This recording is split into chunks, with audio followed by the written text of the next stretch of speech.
We've had a little problem with the secretary who will do the recording, but we'll go ahead with a moment of silence. We ask God to bless all the citizens of Flagler County, and especially the men and women in the military around the world standing the watch to maintain our freedom. Here at home, our brave first responders, police, fire, and medical personnel who keep us safe, away from danger, and secure in our homes.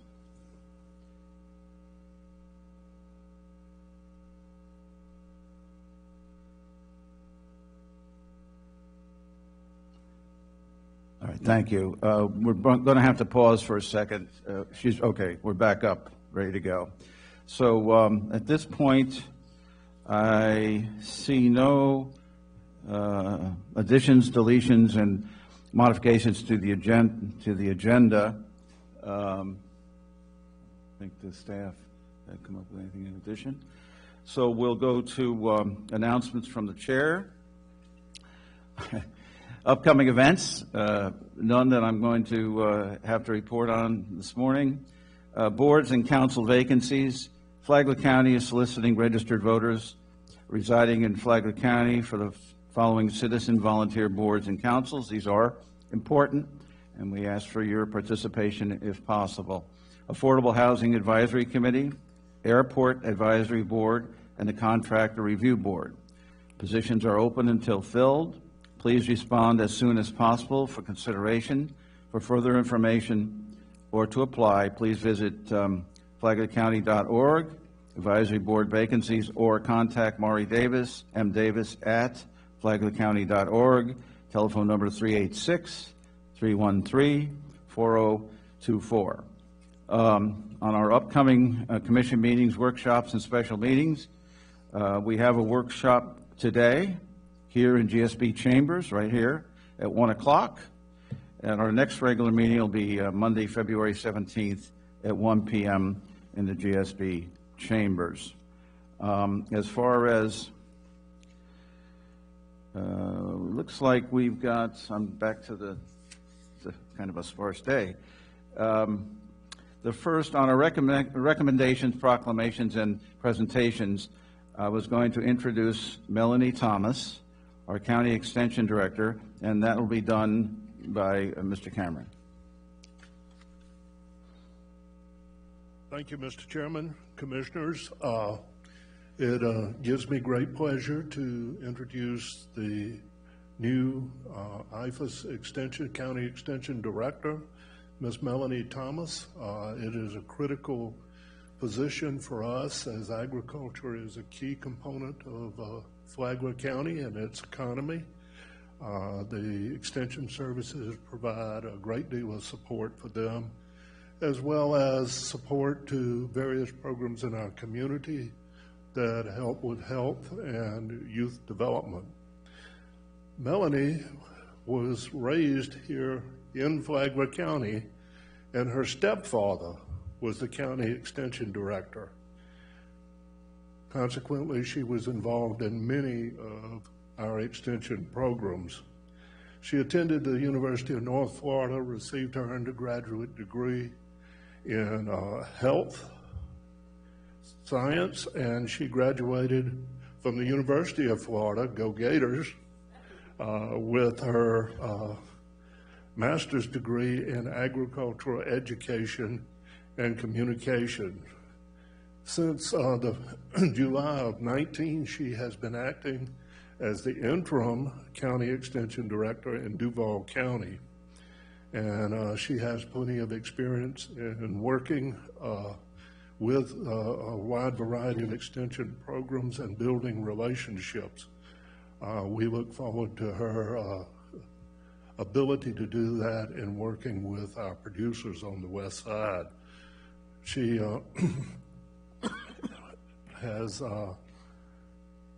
maintained her permanent position of family and consumer services agent in the University of Florida IFAS Duval County Extension offices. She's developed and implemented many educational programs in the areas of housing, energy conservation, and food preservation. She's also involved outside of the immediate IFAS in professional associations, including the Florida National Extension Association of Family and Consumer Services, where she was awarded the prestigious and Distinguished Service Award.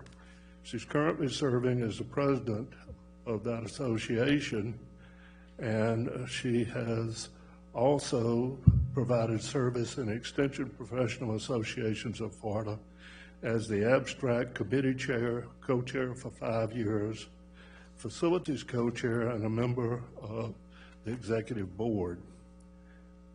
Obviously, these positions have given her considerable standing as a leader in the farming community and IFAS community. I was privileged to be part of the interviewing for the candidates. She did an excellent job in her interviews, and I believe that we are indeed fortunate to have her here. Melanie? Thank you. Thank you very much for the opportunity to be here and to give this opportunity to lead the Extension Office into something bigger and better than it is already. It's something that I have obviously grown up here in Flagler County and spent many nights, many days there at the Extension Office. When the Extension Office that's there now was built, my father was very instrumental in getting that started. So I remember when the Extension Office was just a small little portable sitting on this ground that we're at now, with one particular agent, which was my father, and a secretary, and that was it. So we certainly have grown over the years, and I'm very excited to come back to Flagler and lead our office into doing something bigger and better. Welcome. Thank you. Welcome. Thank you. Thank I you want very to, much. yeah, I want to say you're welcome. And I had, while in Tallahassee this past week, had a wonderful meeting with the Agriculture Commissioner. She and I spoke about doing a summit here on energy and also on some of the benefits that agriculture has out there from the USDA. There's a big gap that we have, and we need to get that federal money back. Farm to road money as well, money for clean water. So we spoke about the Ag Center, how beautiful it is, and that we'd like to highlight something here. So I'll be getting with you and working on that in the next few weeks. Absolutely. I'm looking forward to bringing her into the community. For She's sure. got some really good vision as well. She does. Yeah. She does. Excited to have her. And I think it's also good news that we're not going to have to share you with Putnam County. You will not. I am here on a full-time basis. I know when I spoke with Sharon, I've known Sharon for many, many years. And when I spoke with her and she finally came to me, because she's always kind of said, come back to Flagler, come back to Flagler. And I said, I'm not doing 2 counties. There's no way. So when she said, I'm going back to Putnam and Flagler will be all by itself, I said, sign me up. I'm here. Yes, we're big enough to warrant one person, and we're glad that you. Absolutely. Thank you, Melanie. Thank you very much. Thanh you. Thanks. I got a comment. Oh, Lou. sorry. I moved here about 10 years ago and moved into a house in the area. I went into the backyard and everything was green, blue, and eaten. And I kept saying, what am I going to do? And somebody said, hey, go up to that building up on the county sites, et cetera. I went up there and somebody sat at that front desk and immediately diagnosed the what had been chewing away at branches and leaves and stuff like that. I can't tell you how many people I've sent up there since that time. And of course, the other thing that comes to mind about it is the great luncheons you have once a year when We you give do. out your awards. I mean, We do. That, We joke in Extension that if you feed them, they will come. well, and they do, and they certainly deserve the recognition, et cetera. We do. So welcome. Thank you very much. Appreciate it. Thank you. And Mr. Cameron's back up. Northeast Florida Regional Council 2019 Regional Award for Excellence in Public Safety. Cameron. Thank you, Mr. Chairman, Commissioners. Some time ago, we told you that we had nominated the sheriff for an award from the Northeast Florida Regional Council for safer streets, and the sheriff was awarded that at a ceremony that they had in Jacksonville. We have received the plaque for the sheriff, And as a former police chief of 2 different jurisdictions, I recognize good law enforcement when I see it. We are indeed fortunate in this county. I don't think I've ever seen in either large or small departments a department that is as progressive, out front, and successful in dealing with the criminal element. Our sheriff has reduced crime just last year overall by 17%. He has done that through his recruiting process, his training, and an unparalleled use of technology. It gives me a great deal of pleasure to invite our sheriff up to receive his award.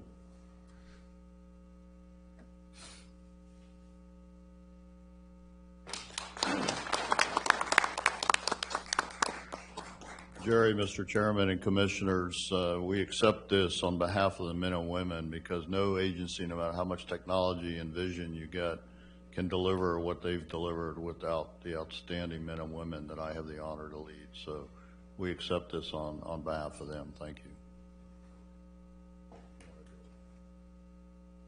Thank you, sir.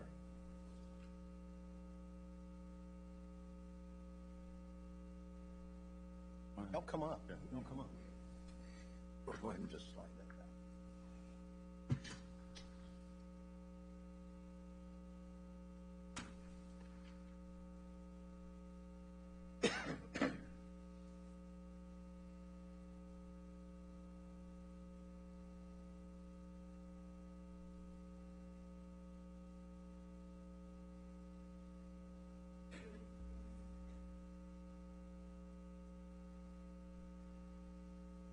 Are you ready?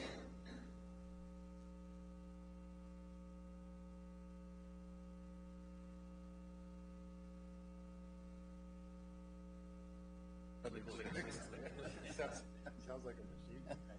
Congratulations.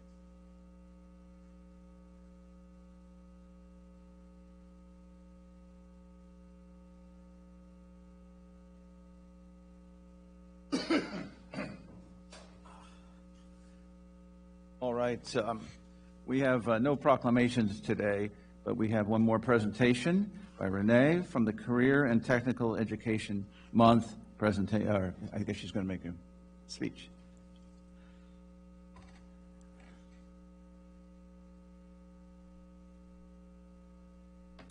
Good morning, gentlemen. I am Kate Barnett, Career and Technical Education Specialist for Flagler County Schools. For National CTE Month 2020, Flagler Schools recognizes that vocational programs of the past that prepared students for a single job with limited skills have transformed into career and technical education programs where students are prepared for college and career options. Flagler Schools enrolls almost 30% of its students in career and technical education, also known as CTE, with 3,700 students learning real-world skills and industry standards in 26 classroom labs across the district. Hands-on learning paired with rigorous academics is a proven formula for a smart start to our students' future. Good morning, Chair Sullivan, Vice Chair Mullins, and Commissioners. My name is Renee Stauffacher, and I'm the Director of Flagler Technical Institute. And just would like to share with you some statistics throughout the state and then share with you locally what we're doing in Flagler schools and career and technical education. In the state of Florida, there are 49 public technical colleges. All are, in the state of Florida, run through the district in a K through 20 system instead of a K through 12 system. And last year, we served 204,728 students in 196 technical programs, awarded 15,695 career certificates, and 11,420 industry certifications. We also enrolled 10,681 registered apprenticeship students. And here locally in Flagler County, we are moving forward with 2 goals and a very targeted focus to connect flagship programs in the K through 12 system and other career and technical education programs with post-secondary options for our students to create a seamless transition from K through 12 into certificate programs. And our other targeted focus is to meet business and industry needs and provide the talented pipeline that they need to be successful. And as a result of those 2 focuses come our 2 most recent programs. The first is the EMT program, which is a partnership with Flagler County Fire Rescue to come alongside of the Fire Flagship Academy at Flagler Palm Coast High School. And so those students, the senior year, their last semester, are able to dual enroll with Flagler Technical Institute and earn their EMT certification, making them ready to hire as soon as they graduate. And the second is our new heavy equipment operator program, which started in August of this year. And that was a direct result of industry need and also aligned with our carpentry programs at Matanzas and at FPC to allow one more opportunity for those students to have a targeted focus in the construction areas. So not only now do we have the electrical apprenticeship programs and the HVAC apprenticeship programs, but now the addition of the heavy equipment operator program. Renee, thank you, and you have been making great progress in that area, and it is important for us all to realize that we need skilled workers to maintain our society as it is, and that's a great program you're doing there. So thank you. And if any of the other commissioners had? Well, we've come a long way with from the ink wells in the desk to getting people exposed to what they should be doing. You know, I still remember going to high school, and you know, the girls had certain classes they went to. You know, homemaking and whatever. The men were in with shop and carpentry, mechanical drawing, etc. But we're getting there. Thank you. Thank you. I want to commend you guys for doing such a great job with the kids. Our focus now, this 2020, is to make sure we're not exporting them out of the county and keep them here for jobs. So y'all are doing a great job. Hopefully we'll bring more niche businesses in where you can train them and deliver these kids to some great careers where they can stay in Flagler. So keep up the good work. Thank you. Thank you. Just to finish up on the recognitions, we've already had the sheriff come forward. So Rick, thank you for being here this morning. And Kim Carney, who is the chairman of the City of Flagler Beach Commission, is here with us this morning. And I don't see any other elected officials here. I don't think so. So anyway, thank you for both for being here. The next item is our community outreach. A 30-minute time has been allocated at the beginning of the meeting for public comment. Each speaker will be allowed up to 3 minutes to address the commission on any consent agenda item or other topics not on the agenda. Any speaker who is unable to speak within the community outreach period will be allowed to speak during the community outreach portion at the end of the meeting.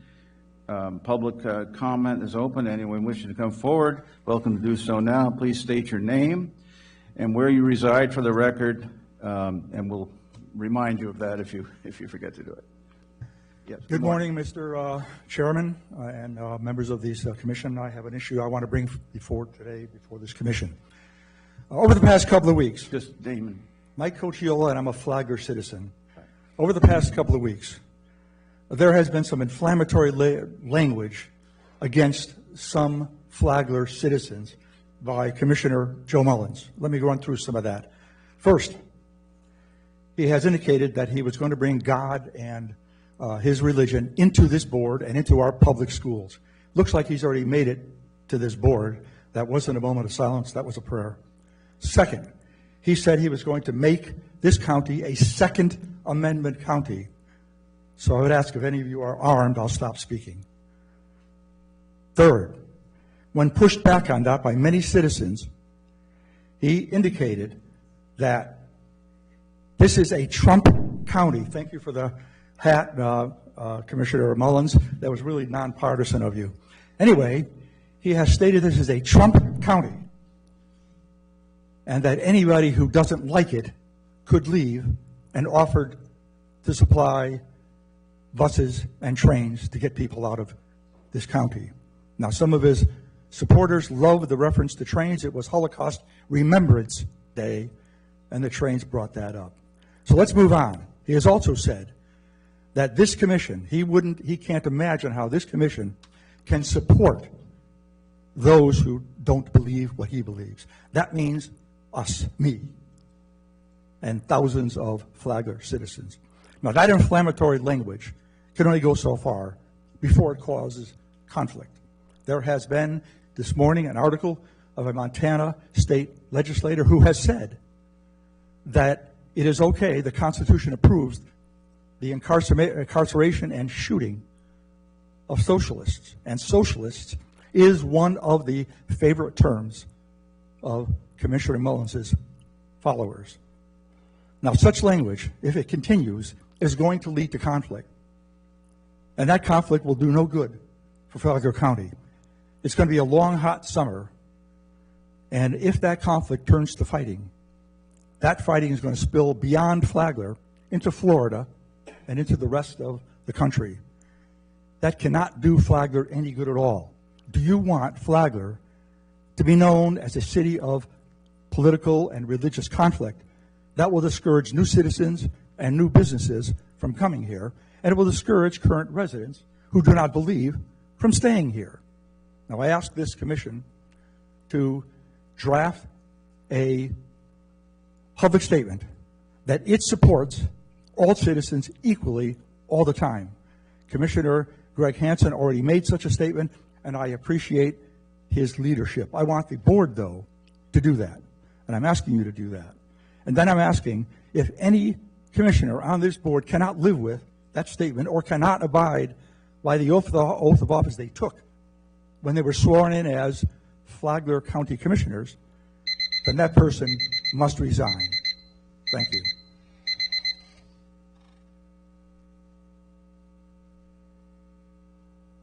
Hi, good morning. My name is Jill Reynolds. I live here in Palm Coast. I am a wife, a mother, and a nurse. I've lived here for 6.5 years, and I appreciate the opportunity to speak to you all today. I am here to address ongoing online vitriol publicly posted by members of this board.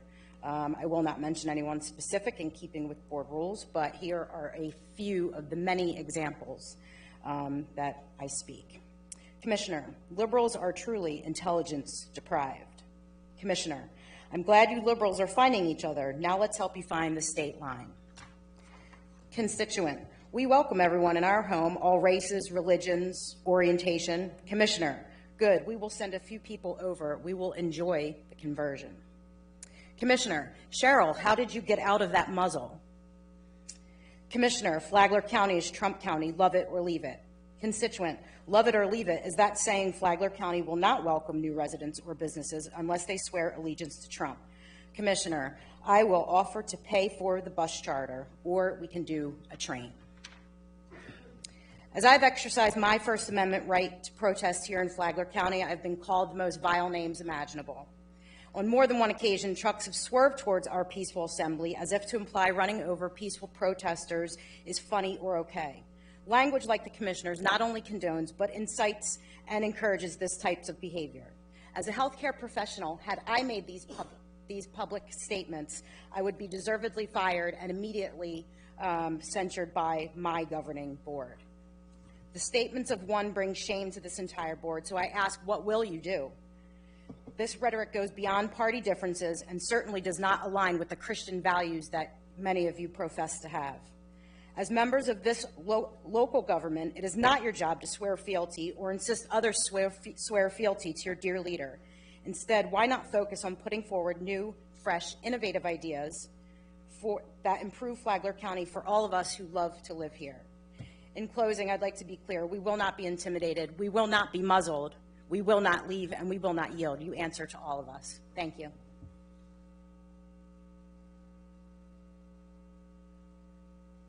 have a nonpartisan message. It doesn't matter who you are. This will affect you. Name and address. Yes. I am Mary Hampton, and I represent my husband and myself, William and Mary Hampton. We've been in Northeast Florida for approximately 20 years. We've been in, since we've been here in Flagler, we have been politically active, and also we have volunteered through the Flagler Dance Club at the VFW. We're DJs. My husband has been a dancer. Right now, my husband is strapped into a wheelchair, and there is a shortage of skilled nursing care here in Flagler County. So those of you, if you ever have to call 911, you will go to the hospital. Now, when my husband was in the hospital here, in less than a week, he got 3 infections plus edema. The one is a wound infection. It's very bad on the heel. I'm told that it may not get better for years because it's so bad after less than 1 week. He's at one of the 2 skilled nursing facilities here in Flagler. There are only 2. If you haven't visited them, I suggest that you do. He will have a limited time there, at which time that I will need to place him probably in another county, either north or south. As I've shared this information with my friends up north, it's obvious to them that they will move to Volusia or St. Johns County in Northeast Florida, because as we get older, we may need these skilled nursing services. They are not here in Flagler County. There are not enough. We need more. We need better. We need bigger. So this is, as I said, a nonpartisan issue. It doesn't matter who you are. There just are no skilled nursing services. It's not that the people don't work hard at the hospital and at the place in Bunnell. It's just that they are totally overwhelmed. There are so many issues with the elderly. And the reason I'm here is because I heard Joe Mullins' program on Saturday morning when he talked about quality of life for the children. So I contacted him and I said, what about quality of life for the seniors? We have been paying our taxes and there are no facilities here. We have to go north or south. Flagler has to do something for the children that you say are going to stay here and work. When they get older, there's nothing for them. Thank you.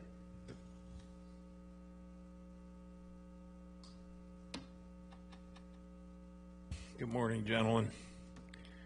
I'm here today. I've already heard a little bit of violent rhetoric. Name and address. Oh, John Erpelding. I'm in Palm Coast, Flagler County. I'm here today because we stood up at the beginning of this meeting. We pledged allegiance to the flag under God. By doing that, we pledged allegiance to the Constitution of the United States. I would like for Flagler County to join the many other counties, 20 at least that I know of, in the state of Florida, in declaring their support for the Constitution of the United States, in declaring Flagler County a Second Amendment county. I know there's a lot of,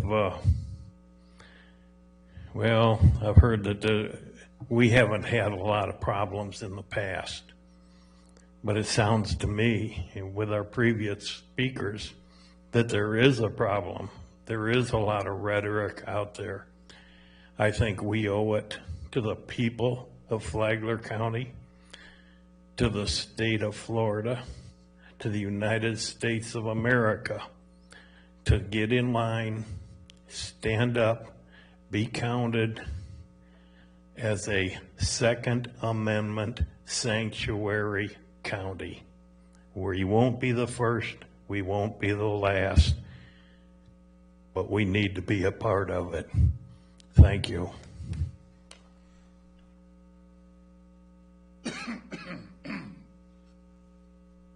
Good morning, gentlemen. My name is Sue Urban. I am a resident here of Palm Coast. Today I am here representing Nick's House, which is a community organization that was created for my son that died by suicide on September 11th, 2018. I'm also here representing Flagler County Mental Health and Wellness Advocates, which includes Fatigue and Counseling, Piece by Pieces, Word of Mouth Creations Ministry, Nick's House, and Family Matters of Flagler. We have had 2 roundtables over the last 2 months to help us identify some of the issues that we are having here in Flagler County with mental health. During those meetings, we did complete a survey and found that our community has showed us that our top needs are outpatient treatment, psychiatric and medication management, prevention services, including awareness, education, and wellness. The barriers to those services were lack of services, expense of the services, difficulty navigating the mental health system, finding multiple dead ends everywhere they turn, no continuum of care. If they go inpatient, they have nowhere to go to follow up for outpatient care, and transportation. During that, we also met with a group that included Flagler Cares, LSF, SMA Healthcare, and Flagler County Schools. We did find that we do have some services here that have not been provided to the county publicly that people don't know about. One of them is called Empower. It is a telehealth and will provide intake, med management, and prescribe medications and have them delivered to your home. We also have SMA's CTTU unit here in Flagler County, which will respond and help direct people when they are in crisis. We also have a group that is called the Palm Coast Counseling, which is headed by Cynthia Harrison, and she has brought in a psychiatrist to the county. This is the first psychiatrist that will be coming in here that is having full access to Medicaid, Medicare, Blue Cross Blue Shield, and he will start on March the 1st. I would like to invite each and every one of you to attend our next roundtable, which would be on March the 1st. We have found that we need a mobile unit that would include a psychiatrist, counselor, case manager, and would be able to travel to different areas within the county to provide services. Our point at this time is we would need a bus for transportation, as we have gotten all of the other people in place to do so. So we are asking the county if you could please help us and support the people in this county that need mental health treatment. Thank you for your time. Thank you. Did you have an address on that March 1st meeting? Yes, sir. That will be held at Piece by Pieces at 300 Palm Coast Parkway Southwest, Unit 11.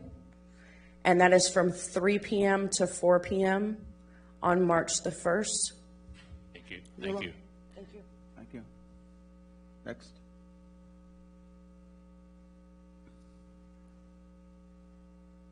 John Brady, Palm Coast. Sullivan, Commissioners.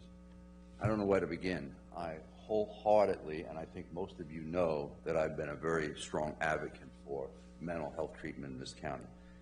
And I have opined publicly that I think it's time for the hospital to step up.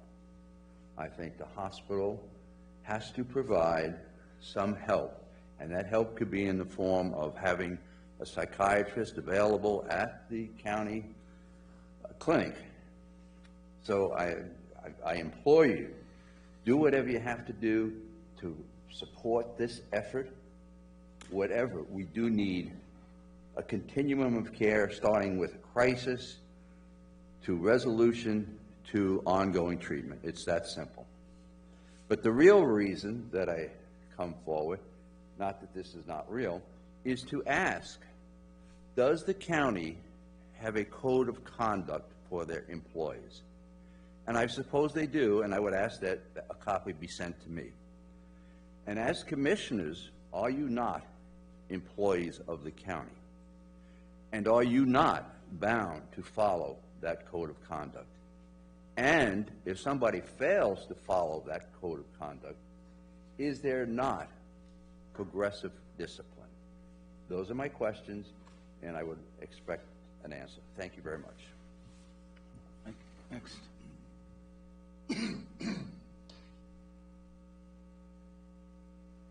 Good morning. My name is Edith Campins. I'm here today because, in the words of Edmund Burke, the only thing necessary for the triumph of evil is for good men to do nothing.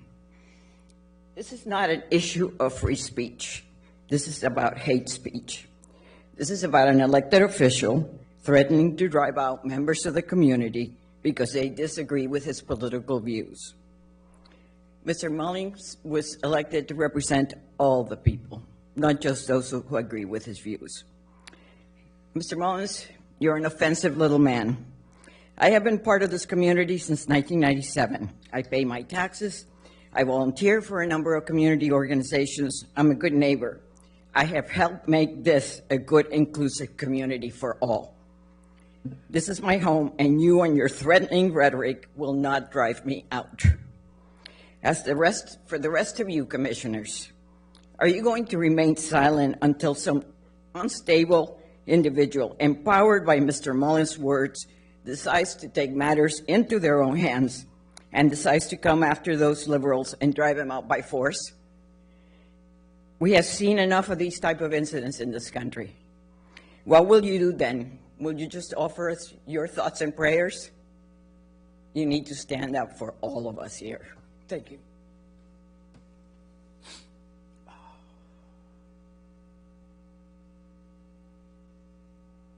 Ed Danko, City of Palm Coast. I was here the last time Democrats criticized Commissioner Mullen on his Facebook post. And I got to tell you, I'm really surprised that they're still following him and reacting to him. But if they want to continue to battle with him on Facebook, that's certainly their right. Knock yourself out. Have at it. However, I honestly don't think this type of activity rises to the level of being presented to this distinguished body. I think our county commissioners, our county administrator, our county attorney, and our county employees have far more important things to do than become involved with arguments on Facebook. This has become a waste of time. It's become a waste of taxpayer dollars, a waste of my taxpayer dollars. If Democrats are upset with Commissioner Mullins, they can vote him out in 2 years. If Democrats hate President Trump as much as they appear to, they can express their frustrations at the ballot box this November. Until then, our elected officials, our county employees, need to continue the fine work that you're doing. You don't need to be wasting your time with this type of nonsense. Gentlemen, you're not here to monitor Facebook posts. You might consider passing a rule without violating freedom of speech that limits public comment to issues actually facing our county and not personal disputes on social media. Thank you very much. Next.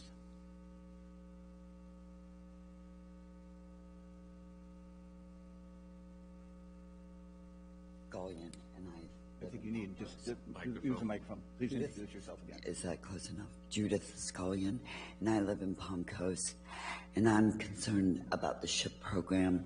I don't know who's over it or how we do it and everything, but I've lived here for 10 years, and I've noticed that the rent's going higher and higher, and affordable housing is really hard to find. And I did try to contact your office. You're a popular fella, but I don't care about Donald Trump or your problems with Facebook. We have a problem with affordable housing in Palm Coast. We got to be concerned. I see children living in tents in the woods, and now I'm homeless with an 80-year-old mother because I couldn't pay $1,500 a month. I went over to Beach Village real quick just to give you a little sign about, and she told me, okay, with our income being $36,000, our rent would be $1,308. Concord Properties are supposed to be a restricted income, and there's new ones going up by the theater. I don't know who's over this program, but SHIP, the ladies over at SHIP has not got a new director or somebody that's over this program, but they gave us, you know, they would help us with the rent and stuff, okay? Because we're trying to stay in a motel right now. But what I need to know is who's in charge of this program and how does this program work out? And I don't know how it works. I have a piece of paper and I've been working with the ladies over there, but since the administrator, you don't have an administrator. And I don't know if there's grants that needs to be funded. I don't know if you need somebody to help fund these grants, but there needs to be affordable housing because minimum wage, two people working minimum wage will just put you in the street.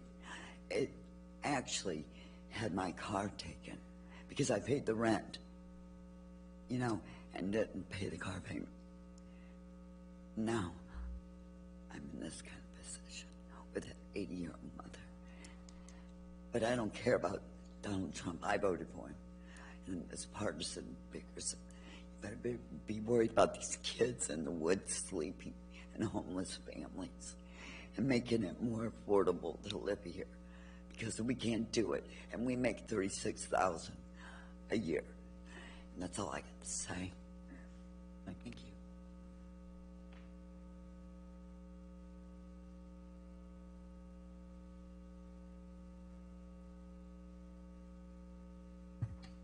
Morning, Commissioner. Dennis McDonald. Could you pull 7H? One of you, please. As long as I'm here, I'm got here on the tail end of the discussion of the hate speech here that's going on. I want to talk about something a little bit more specific than that, but certainly rises to that occasion, and that would be the fact that in the past year or so, I was personally threatened by a member of this commission to be killed. Okay, and it was duly investigated by the Sheriff's Department did a great job on it. They couldn't do anything about that threat, that public threat that was made, because it was made through the newspaper. And so apparently there's a catch in the law that doesn't allow prosecution for that. I remember when all this happened, and one of the things I said at the time was that they wanted to know if I was okay with that and how everything turned out. And I said, you know, the most important thing to me was the fact that there was a teachable moment here for the kids, because a lot of this is going on in high school. And I've seen 2 or 3 cases where students have made foolish comments on the internet about killing somebody or harming somebody, okay, and they ended up getting hauled into court and their lives are ruined. But yet, this situation was not able to be taken all the way to the limit. So certainly, does there need to be a code of conduct? Yeah, there does. And as far as the innuendo that's going on in social media, that's kind of, how can I say, a lightweight situation compared to actually what went on with one of these commissioners. And I can tell you that there are at least 3 students in this county that have suffered greatly because of their outcome with the way the legislature made the law, but the fact that the Sheriff's Department was not able to follow through all the way because of the manner in which the way the threat was made. If it's made through the apparently public media, there's nothing they can do about it unless the person that threat was made to actually steps up and signs an affidavit and said that he received that threat. Thank you very much, gentlemen. Next.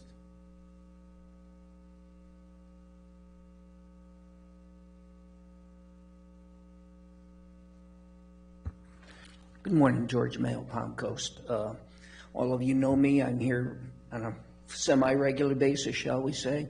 I've had discussions with all of you. Many times we agree, sometimes we don't, but we interchange and tell me your reasons why concerning whatever it might be. And I'm a registered Democrat, but we can agree to disagree, and I see how government works, and that's how it goes. But lately it seems like I'm not feeling as welcome anymore in Palm Coast and Flagler County, and other people also, simply because I'm a registered Democrat. And I don't think that should be the case. I'm wondering, I'm sure not all of you on the commission agree with that, but I wonder, many companies now use social media when they're hiring practices. They look and see what the person says on their social media and may or may not hire.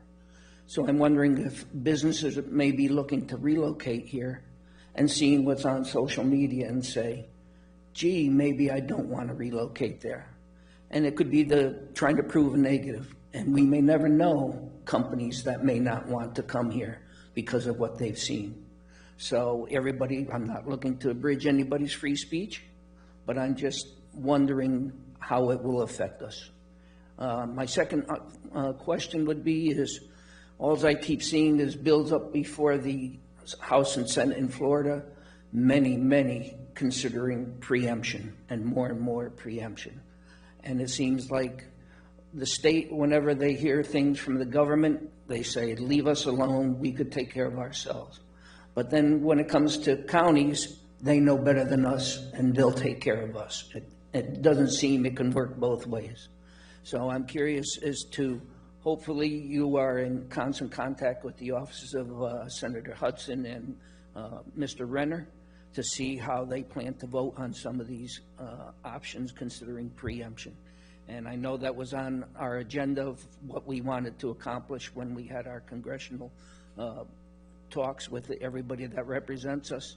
And so I'm just sure you are, but I'm hoping you're all looking at bills and how they vote considering preemption, because it seems to be getting worse and worse. Thank you very much. Have a good day. Thank you. Next.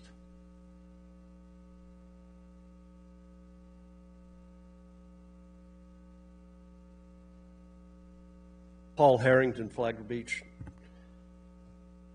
We have a lot of issues with I keep hearing about the mental health, the drug problems, everything going on.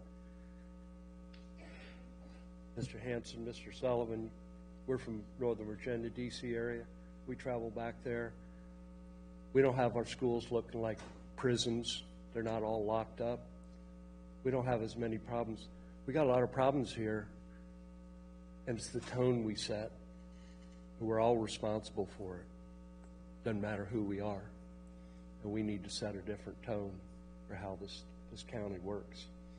We want people to be here and live here, not have mental problems. Thank you. Next. Okay, seeing none, I'm just going to take a second to lead off. We had a lot of comments this morning, and some of them constructive, some of them not so constructive. I just want to say that all 5 members of the commission were elected by the people to represent all the people of this county. However, when we come to these meetings, we don't really need to get into political discourse from either side. We don't need personal attacks. We don't need bad language. We don't need frivolous lawsuits. We want to get on with the business of the county, and that is to matters come before the county, such as affordable housing, such as the mental health problem. And that's what we're here to do. We're not here to argue about who's right politically or who is too aggressive in their private matters. So I just want to put that out there. There's no easy solution to this. There is disagreement out there, and I realize it, but that's not the purpose of the Board of County Commissioners. The purpose of the Board of County Commissioners is to provide governance with our staff to ensure that we have the best possible situation for our people. Security, safety, and good roads, that kind of thing. So that's all I'm going to say.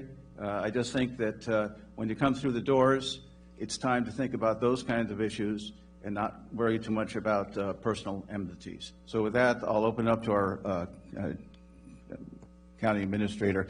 There were a couple of issues that you might want to address in there, such as affordable housing, the suicide issue, mental health, and hospital providing mental health care. Anything going on in those areas? Thank you, Mr. Chairman.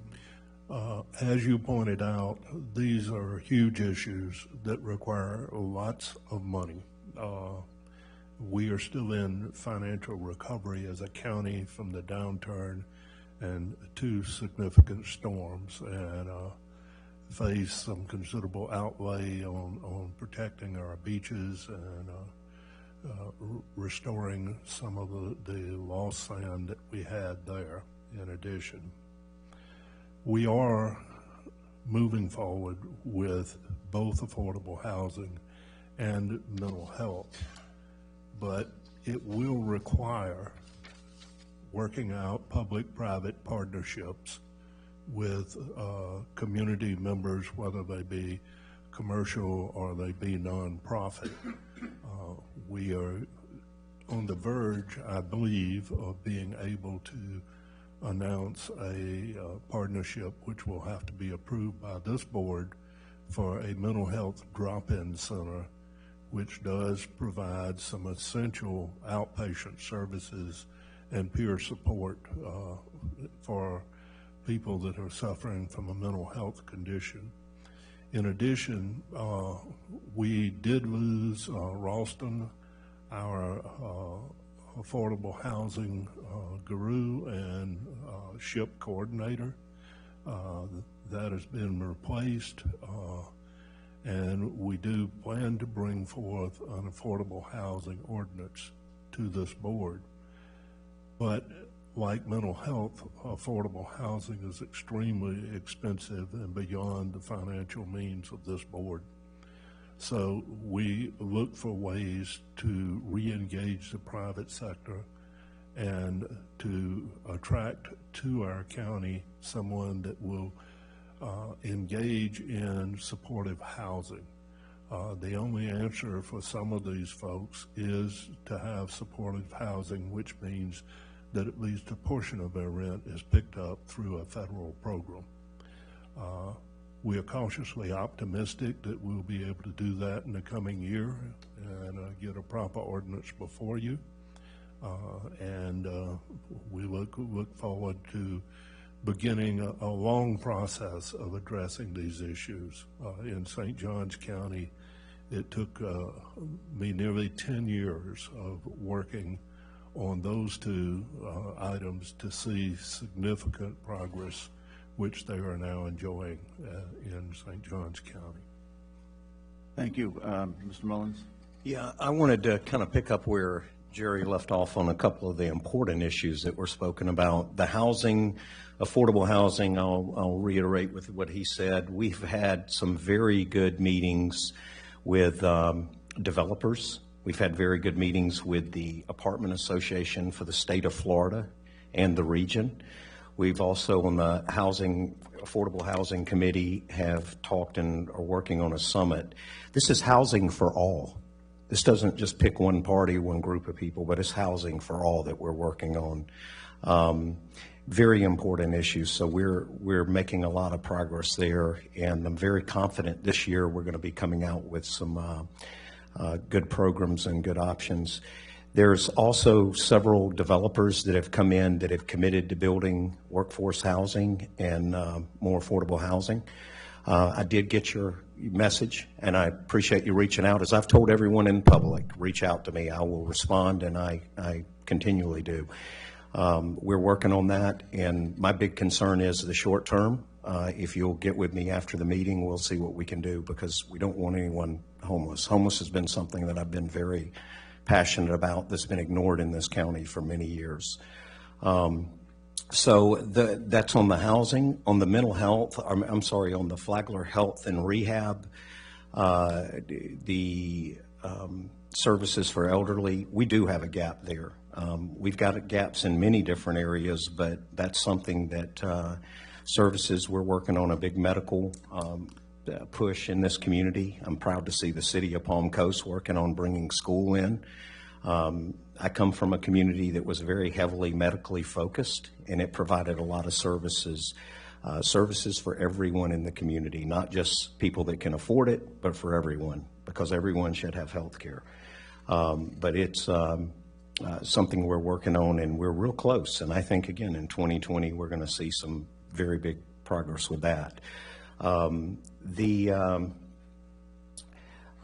Let's see, the mental health, that has been a very big concern of mine since taking office a year ago. We have been working diligently with medical providers.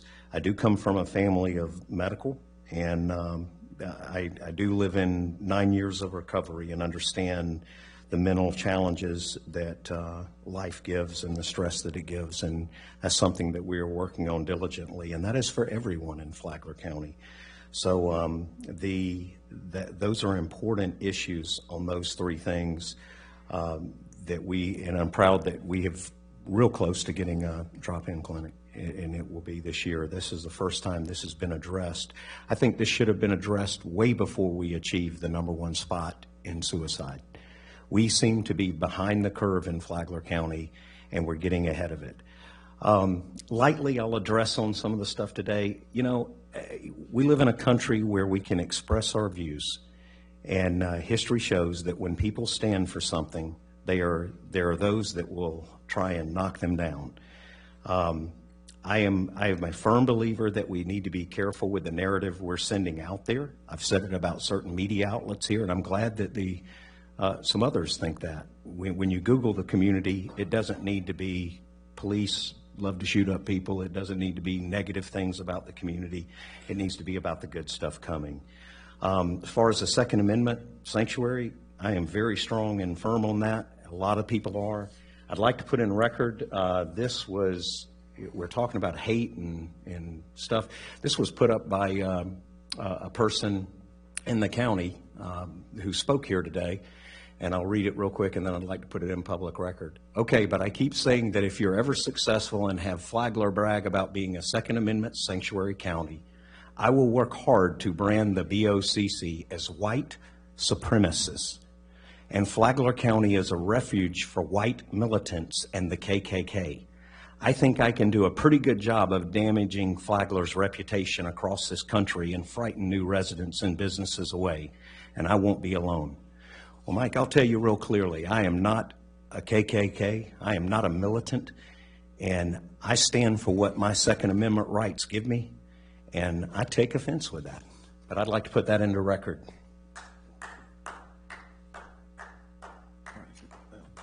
That's all I have. All right, thank you. Any of the other commissioners? We'll go on now with consent agenda. We now have one item that's been asked to be pulled, 7H. And any of the commissioners, I'll start with you, Charlie. Anything else? 7G. Okay, 7G. That is, Charlie? Yes, sir. I have none, Mr. Chairman. Bill? I got 7D. And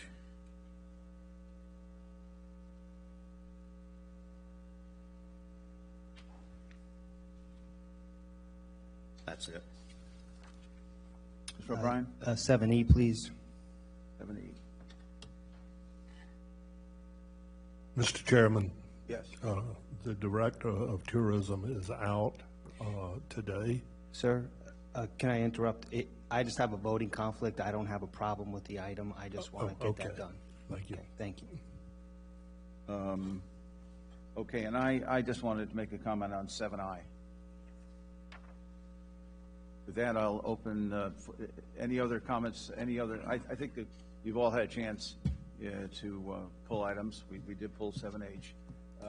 So back to the board for motion on the other consent items. Mr. Chairman, I move we approve the consent agenda with the exception of 7D, E, I, G, and H. Second. We have a motion and a second to approve the consent agenda with those deletions. All those in favor signify by saying aye. Aye. Aye. Opposed? Okay, unanimously passes. So we'll go back to the specific agenda items. Let me get my glasses on. We're pulling, who said 7D? Who's? I did. Before, yeah. No, one thing, I'd just like to make a statement with this. We have been working diligently on the affordable housing. It is very important to get people involved.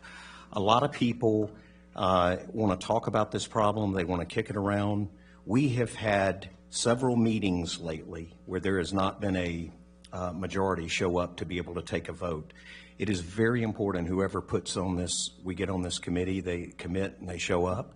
And I encourage people that talk about this, that speak about it, stop the talking, get action, come and show up at these meetings. It is very important. I want to be a solution-based county, not a talking about problems.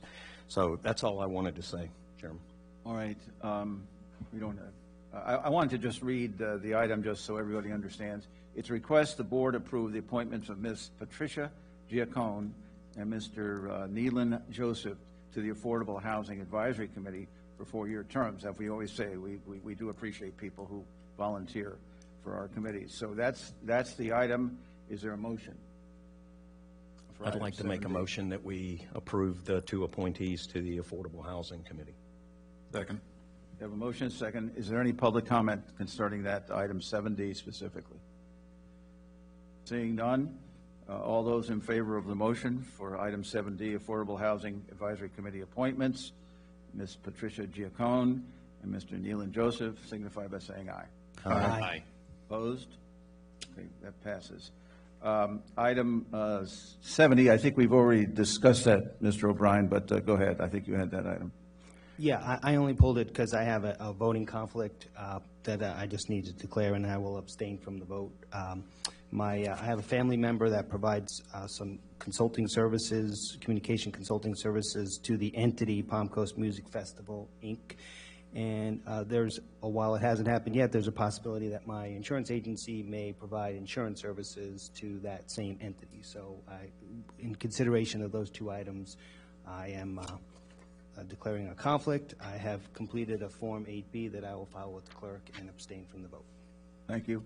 Any of the other commissioners comment on 7E? Yeah, I wanted to say this real quick. I was in Miami this weekend and at an event where one of the major artists had brought up this, that one of his songwriters is coming into it. When I mentioned where I was from, he had identified that. So this is getting some major attention. That was Kenny Chesney that had said that. So this is getting some major attention out there, and I think it's a good event that could develop into something pretty big. All right, do I have a motion to approve item 7E? I make a motion we approve 7E. Second? Second.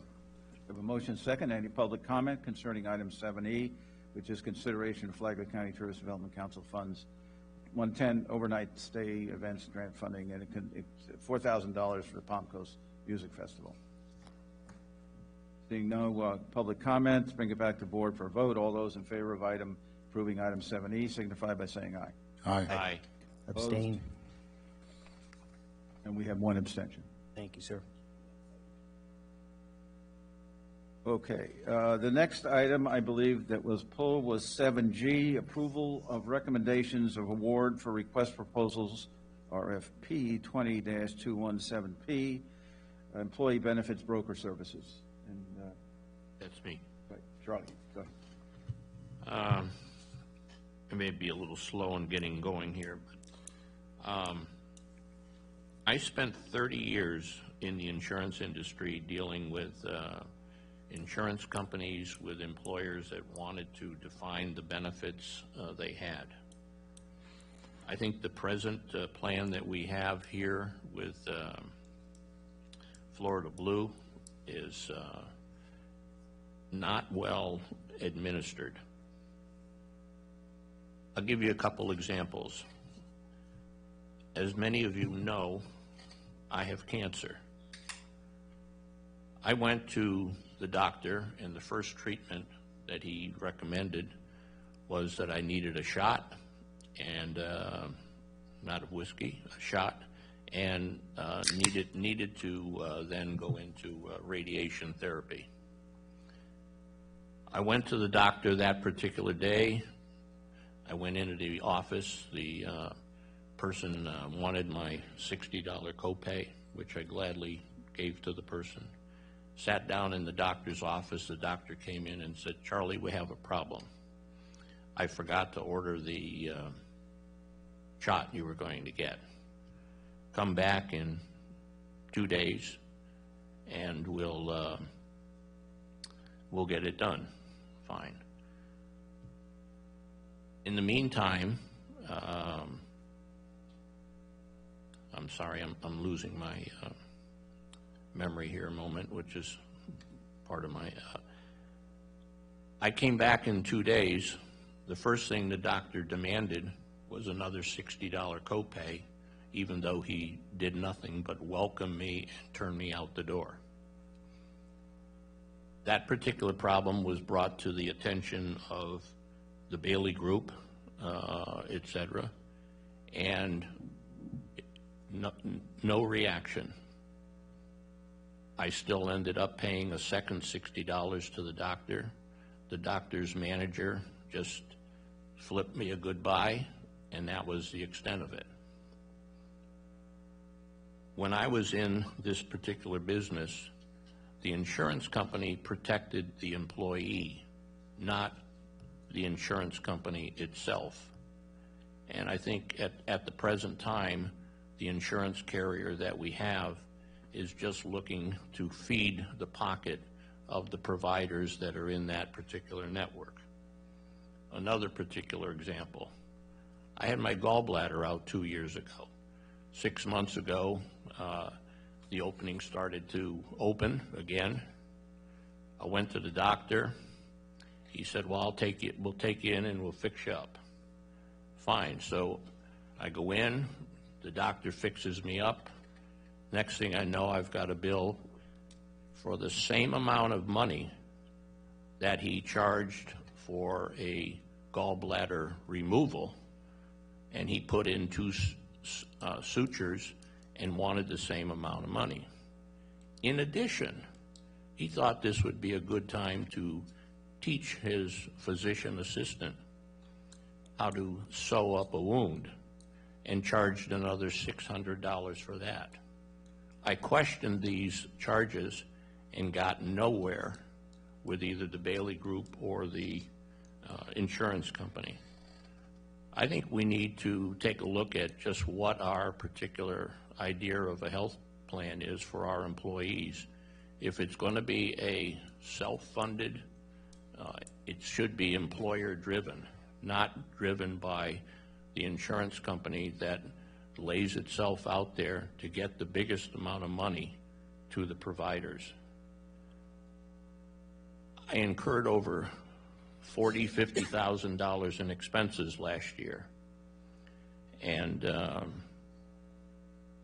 I don't get the impression that we here as a company or as a county have much to say. I think that Florida Blue and the Bailey Group have controlled our interpretation of this. It certainly isn't a self-funded employer plan. Thank you. Thank you. Any other comments from the board or our county administrator on this item? And then I'll open it up to the public.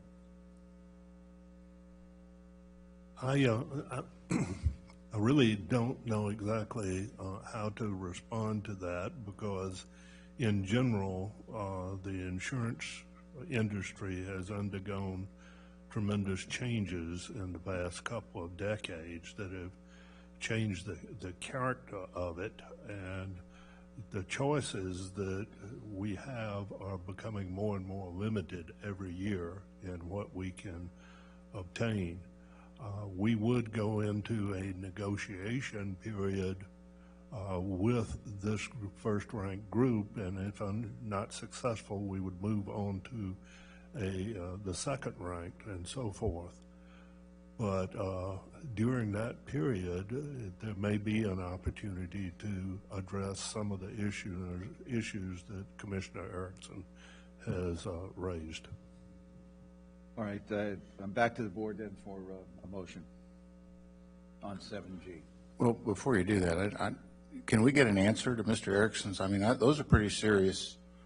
That's a pretty serious situation. I don't understand why why the insurance company didn't help him. I mean, that doesn't make any sense to me. Well, I was just trying to get them to acknowledge my particular concern, and they didn't understand some of the things, the terminology, et cetera, that would indicate that, one, the employer is the boss in determining what the benefits are, not the insurance company. And it got to the point where I think even I had another situation where Jerry had to make a phone call up there to break something loose. And, it's just it's frustrating for me because I was in that business and that wasn't our particular way of handling it.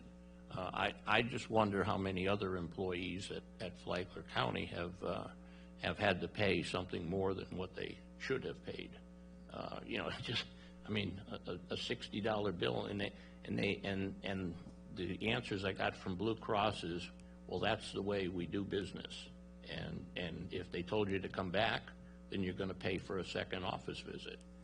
Heck, you didn't do anything the first time for $60, and I'm sorry, Dave. Just to clarify. I'm getting too personal here. No, it's okay. I'm trying to understand it too. But the $40,000 or $50,000 you talked about, that's mostly paid by the insurance company.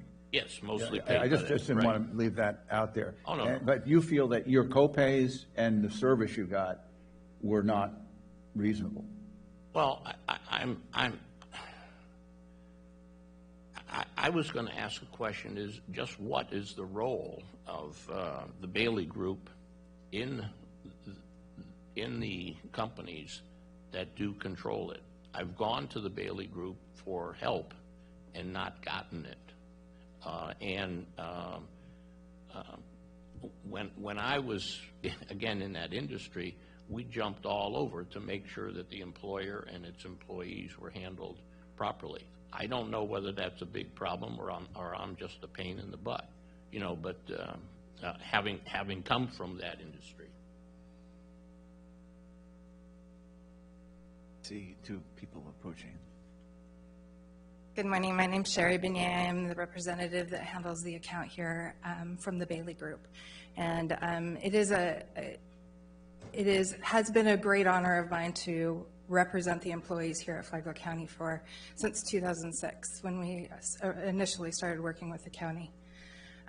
First of all, I know that Commissioner Erickson has had some major concerns with Florida Blue and the way that they handle a lot of the situations that he has had to deal with. And when at all possible, I have been involved in trying to make sure that those things come out the way that it would be most pleasing unto Commissioner Erickson. However, there are, of course, contracts that are in place. The county does have the right to overturn certain decisions and has, in many situations, overturned certain decisions, but there are lasting consequences when those types of things occur. And so we do try to consult with the Human Resources Department to ensure that you as a county are protected when it comes to making certain decisions. As far as the situation specifically with the $60 copay, unfortunately that one situation does have to do with the provider, and the contract was billed for both of those visits and did have to pay for both of those visits, which means that the county paid for both of those visits as a self-funded plan. At any time, I am always available to help an individual.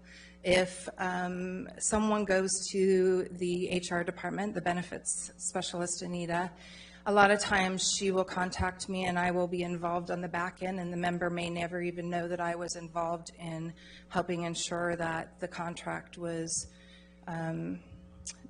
handled, the situation was handled per the contract. And then, of course, at any time if somebody comes directly to me, I do everything I can to help ensure, again, that the county is protected related to those contracts. Thank you. You're welcome. Any other comments from the commissioners? Mr. Chairman, just to follow up, to answer Commissioner Hanson directly, yes, we can get answers to each of those things that are brought up. But I would just like to reiterate, because I think the representative from the Bailey Group was trying to be very diplomatic in her response to you. And the truth is that because we are self-funded, We frequently review things that are brought to us, and some of them are heart-wrenching situations, but they would set precedent that could be used in a lot of situations that may not be heart-wrenching. And as a result of that, when we pay out, because we are self-insured, if we make a decision that has tremendous financial impact, it affects every employee that we have, as well as our taxpayers. So that's why we are very judicious in administering the fund and very judicious in exercising our ability to overturn some of these decisions. Just before you start, I haven't opened up for public comment yet. I'm sorry, this is in reference to your Blue Cross Blue Shield. We have also identified that with... Are you one of our, you are one of our employees? I am not an employee of the Then county. just hold till we Hold open it until- up to public Fine. comment. So I bring it back to the podium for, is there a motion concerning item 7G? I don't know that there's an answer to this. You know, I mean, it's a, I'm used to the employer making the decisions, defining the plans. In this particular case, Florida Blue has a network of providers that decide in secret before the year what payments are going to be and how they're going to get paid. And it is then done through their system. You call these people up and they don't know what your individual plan is. They just know how the standard way that they should process the claim for all companies, and it's mostly, if not always, to the benefit of the provider. Again, I make a motion that we pass, that we approve 7G. Second. We have a motion and a second. Now, public comment on the motion. And just as it goes, is we've actually identified, again, I'm Sue Urban, we have identified that Blue Cross Blue Shield, as far as Flagler County employees, they are running into an issue with mental health services as well. They don't have access to providers within Flagler County for themselves or their children to be referred to for services. So that may be something that would help you guys make a decision in this, is that your employees that are working for the county are running into the same problems dealing with their family issues, and it's an overall general, this is how it is for everyone, and if we're self-funded, then there should be a set guideline of what that is for the county, and you should know that prior to the year beginning so that you know for that year what those costs are going to be. Thank you. Morning, Commission. My name is Holly Durrance, Purchasing Manager. I just want to bring up that the Blue Cross will be going up for bid this year. A little bit closer. Oh. Can you hear me better? Okay. I just want to point out that Blue Cross Blue Shield will be going out for bid this year, if that makes any difference. I want to just also speak briefly on the procurement of this, so you all know how we chose. We had 5 members from different parts of the county on the committee, so I feel like we had a very diverse committee that reviewed each proposal in great detail. We had Samantha Whitfield from the Board of County Commissioners, along with Anita Stoker, our benefits manager. We had Joni Startuski from the clerk, Missy Perry from the Sheriff's Office, and Chris Nakabali from the Supervisor of Elections Office. So many different municipalities had the opportunity to review both proposals from both companies. I'm more than happy to answer any particular questions you may have about the procurement of these services. No, the only thing I want to say is if we are going out to bid for this next year, if we can please put a focus on, this is very important in the evolution of insurance from 10 years ago when I needed it and I paid for it, but mental health services and addiction services, because those are so crucial in life, and I had to shell out almost $75,000 of my own money when I paid for insurance, and it didn't pay for any of it because it just didn't have that part in it. And I think that's that's probably as important as getting your heart checked. So we need to make sure that our services are adequate for the people in this community, I agree. and especially our employees. Absolutely. One of the tough things in this particular area is there are not other carriers to be able to provide a fully based plan. In other words, right now, Florida Blue is probably the best that we can find here. There is no Aetna, there is no Cigna, there is no ABC company that could come in here and provide a better plan. The other question, Jerry, I was going to ask is how much is this particular contract costing with the administrator here? Are you talking about the brokerage service or the? For the Bailey actual Group, insurance? what's that contract going to cost us? We won't know until we finish negotiating. Oh, okay. Yeah. Okay. Any other public comment?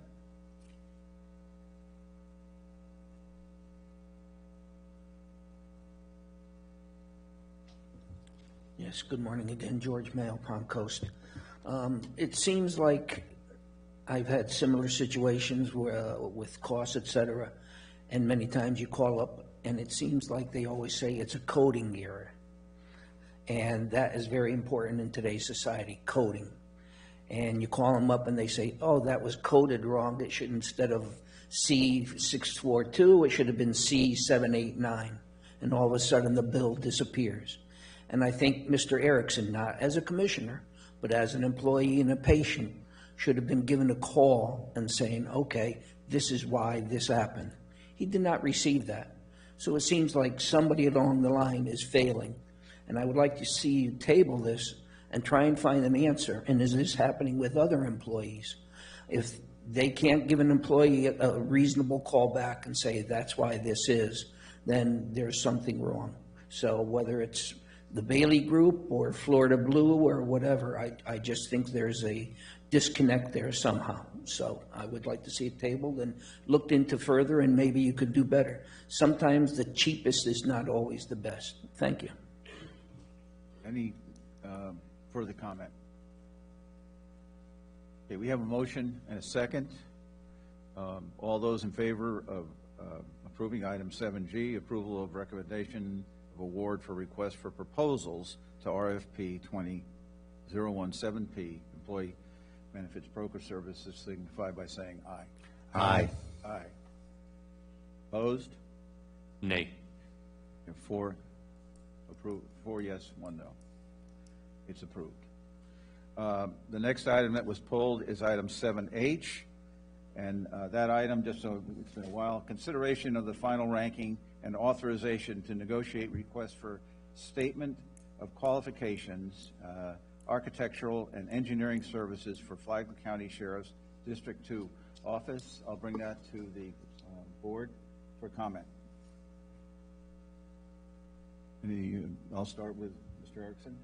Any comments on the award of this contract? And District 2 would be where?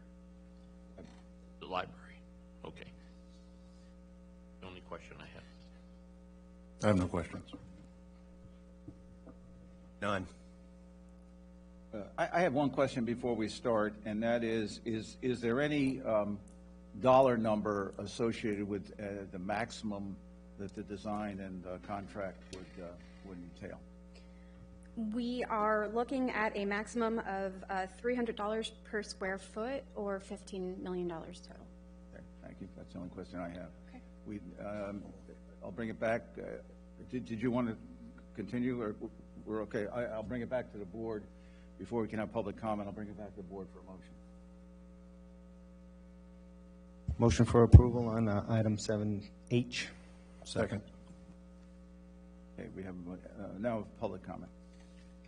Just on item 7H.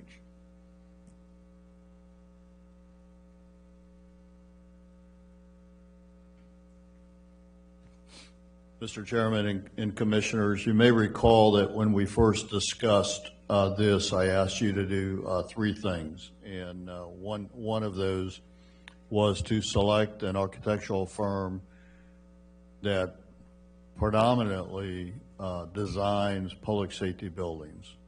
And I just want you to know that I sat in as an observer during the final ranking by your committee.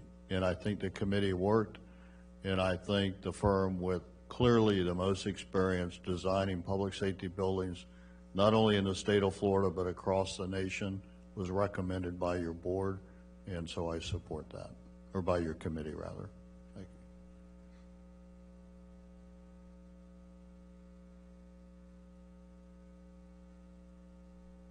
you. Dennis McDonald. I'm in favor of 7H with one exception that I would like you to keep in mind, if I could ask. Okay. There must not, when you say staff, there cannot be an involvement of the county engineer, Faith Akatib. We have gotten ourselves into a $9 million hole. And I approached Faith Akatib in 2013, made her aware of circumstances that she never brought to the floor, never brought out publicly, and just never said a thing. And we are in a very, very difficult circumstance for that. You know, you're sitting here talking about healthcare issues. Do you recognize the fact that, you know, this building poisoned over 30 of our deputies and staff? That's the thing that bothers me the most on this thing. It was all avoidable, every bit of it. In 2015, I brought pictures to Akatib, okay, and showed her that a violation of the Florida Building Code. Nothing happened. She never spoke out about it. She didn't do a thing. So I'm all in favor of this. Just make sure, please, make sure that Faith Akatib stays clear of the whole process. Thank you very much. I just want to address his comment very quickly. Just so you know, we are doing this project as a construction manager at risk project. We are in the process right now of doing the RFP for the second portion of it, which is the construction manager at risk that will work with Architects Design Group, and we are looking to have that approved, hopefully the second meeting in February or March. So with that being said, we will have a project manager on staff through the board that will work directly with these firms. Translation, we're not managing this project in-house.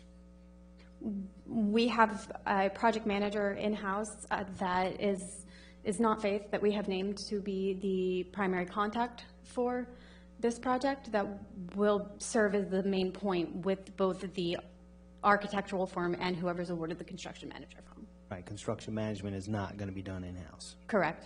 Which it was in the past. On past projects, correct. Correct. Thank you.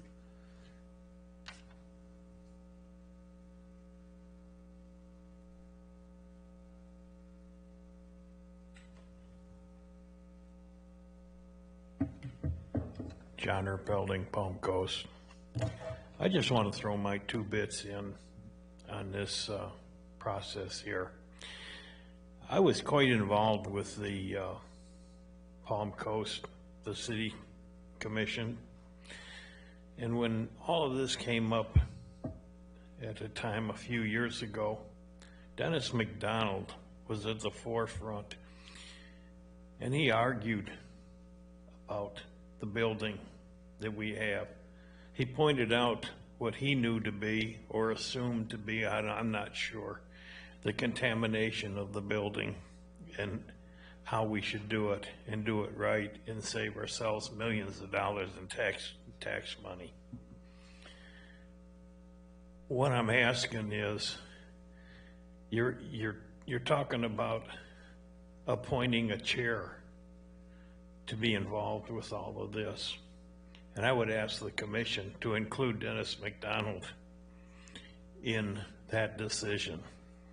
Dennis McDonald was at the forefront of it before, and I think you should be at the forefront before, or, you know, at the end of it.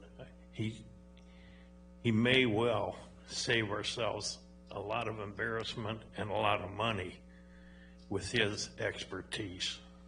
Thank you. Thank you. Any other public comment on this? Seeing none, I'll bring the motion is there on 7H to approve it. We have a second, so bring it back to the board for a vote. All those in favor of going forward with item 7H as written, signify by saying aye. Aye. Aye. Opposed? None. 7H Oh, passes. Mr. Chair, unanimously. before you go further, I think it's very important to state for the record that the comments made by Mr. McDonald are absolutely a libel. What he stated was absolutely not correct relative to the county engineer. There were the issues that he primarily raised at the outset was whether this was the right site. You know, there were like, I don't remember how many options there were. But all the work that he claimed that he discovered was solved during the construction process and validated by the expert reports that were submitted. They all have been validated. The claim about built in an area that's within a floodplain, that was not correct. That there was rotten wood that wasn't removed, that is not correct. I don't remember all his other claims. That it was somehow hidden or something like that. The plans, the black and white plans show that certain wood was to remain and other wood was to be removed, and the experts, the independent experts, and this was the one that the CDC, CDC made us hire somebody that had no contact with us, had not worked on the project at all, who validated that statement. And likewise, from those expert reports, the entirety of whatever moisture and things that were in the building, they were in an enclosed space that didn't have any interaction with the interior workspace. Now, there were problems in the management of the HVAC system, okay?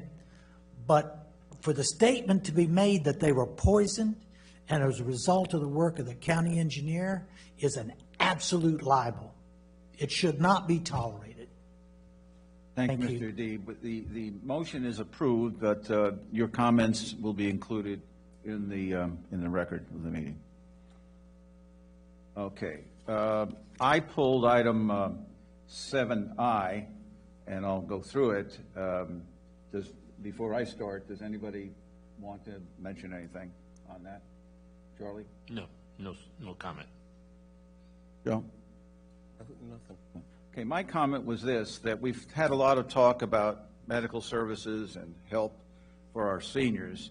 And my comment is this, that the $418,948.93 that's approved, that will be approved, only 10% of that comes from our funds. The other part of it, the major part of it, comes via other means, starting with the national government on down. But I wanted to point out that some of the things that this helps with, I want to make the point that we do a lot in the county for our social services in many ways. It's not like nothing is being done. And I think it's important to always recognize we have a lot of people who work in the county who provide these services, and they're dedicated individuals. And some of the services providing for this particular item include congregate meals, home-delivered meals, caregiver support services, nutrition service. And so the point being is this is just one part of the overall efforts the county makes to support the social services needed in the county. No doubt we need more in a number of areas, but I don't want to let it go by without pointing out that items like this are being done year in and year out and do help lots of people. So with that, that's the only comment I wanted to make. I look for Mr. Chair, motion.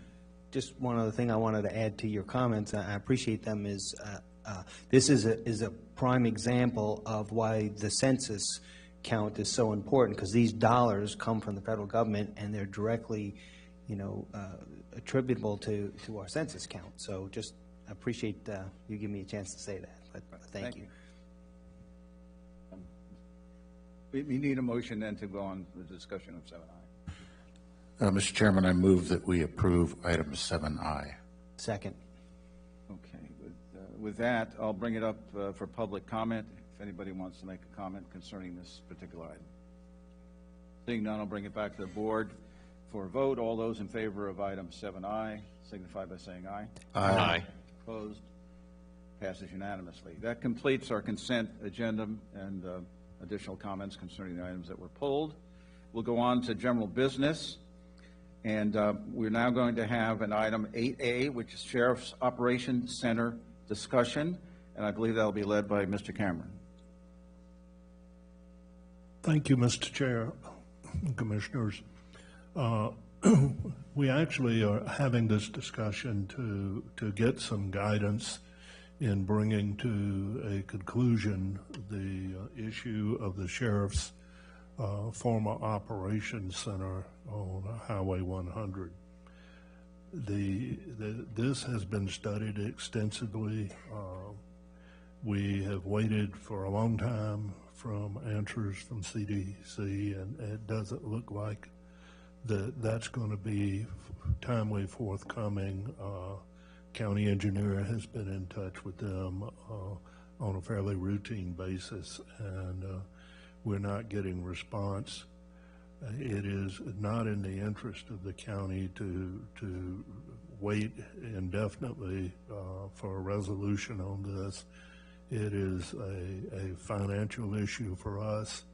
It is also an issue of confidence in the community for us to address this and put it behind us. So we have developed 3 options, and I will caution you that some of those are done on projections, and they're projected off of the best information that we have. The various options have varying degrees of risk associated with them, particularly in reference to the reliability of the figures that we will be presenting. If I could get the presentation brought up. Option 1 would be what has been recommended by a number of people for a complete demolition. That would leave us with an asset of land value, which is $543,750, $543,750. The demolition cost of that, both the 2,700 square foot facility and the 1,800 square foot gym, would be removal of concrete, asphalt, fences, grade, sod, the plans and permits for that. That demolition cost would be projected at $241,423. That's probably the most reliable estimate that I'm going to be presenting today, and that would give us the land value of $543,750 less the demo, and that would leave us with a net back to the county of $302,327. Mr. Chairman? Yes. Just want to clarify something on this slide here. The square footage you have for the facility can't be 2,700 square feet. Am I not understanding something? That is the information that I was provided. No, it's 27,000. 27,000. That's what I thought. I'm sorry. Yes, that should be 27,000. Right. Plus the 1,800. That's an error I'll need to address. Option 2, sell it as is with complete disclosure. We would still have the land value of $543,750, but in addition to that, if we take 50% of the value should the building not have any issues, that would give us a value of $2,250,000 that the building is projected to be worth had there been double that is what the building would have been valued at if it had no issues. That represents 50% of $4.5 million due to the issues. This is an educated guess on what that building's value would actually bring on the market. I'm led to believe that it could be a little higher, or it could be considerably less. But that is the value that we have. That would give the county a net $2,793,750 cash back to the county. Now, option 3 would be rehabilitation, and this is where the greatest risk in projections occurs. We have the land value again. The rehab cost to clean, restore the HVAC equipment remediation and contingency would be projected at $412,761 based on what we know from the testing that we have done. Now, that would give us the building value of $4,500,000, which would give a total value to the county of $5,043,750 if the county should decide to sell it or use it for future expansion. Those numbers are predicated on the $412,761 remediation. If we should discover something that was not anticipated during that recovery or rehabilitation process, it could be considerably more. So that is a risk factor that is built into option 3. So if we did the remediation, the net to the county would actually be $4,630,989. But again, option 3 has the highest risk component because we don't know what we might discover. Thank you. Mr. Cameron. This is your comparison between the 3 options. So back to the board, and I don't see any lights lit up, but I pushed mine. okay, didn't Says I'm number 1. there we have it. Okay, go ahead.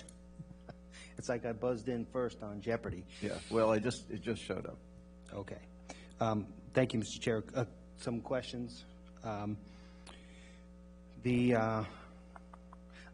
In terms of the estimation on costs, like the demolition costs, were those, did we just estimate those in-house, or did we have some help from a demolition contractor? Or, just trying to get a sense of how we arrived at those numbers. Those estimates, the land values and building values came from land management, and the cost for rehabilitation and demolitions came from general services. They have a pretty good track record on hitting their numbers. Okay, that's one question. If we were to do complete demolition, at some point we would then have another decision of what to do with the land, correct? We're not going that far right now. You're just trying to get a sense of where we stand, I guess, as a board. That is correct. We would end up with raw land. Yeah. As part of that, I would assume we would do soil testing as detailed as possible, so we know what we're dealing with there once the slab and all that material is removed. We would. We don't have reason to believe that we would find contamination, but it is possible.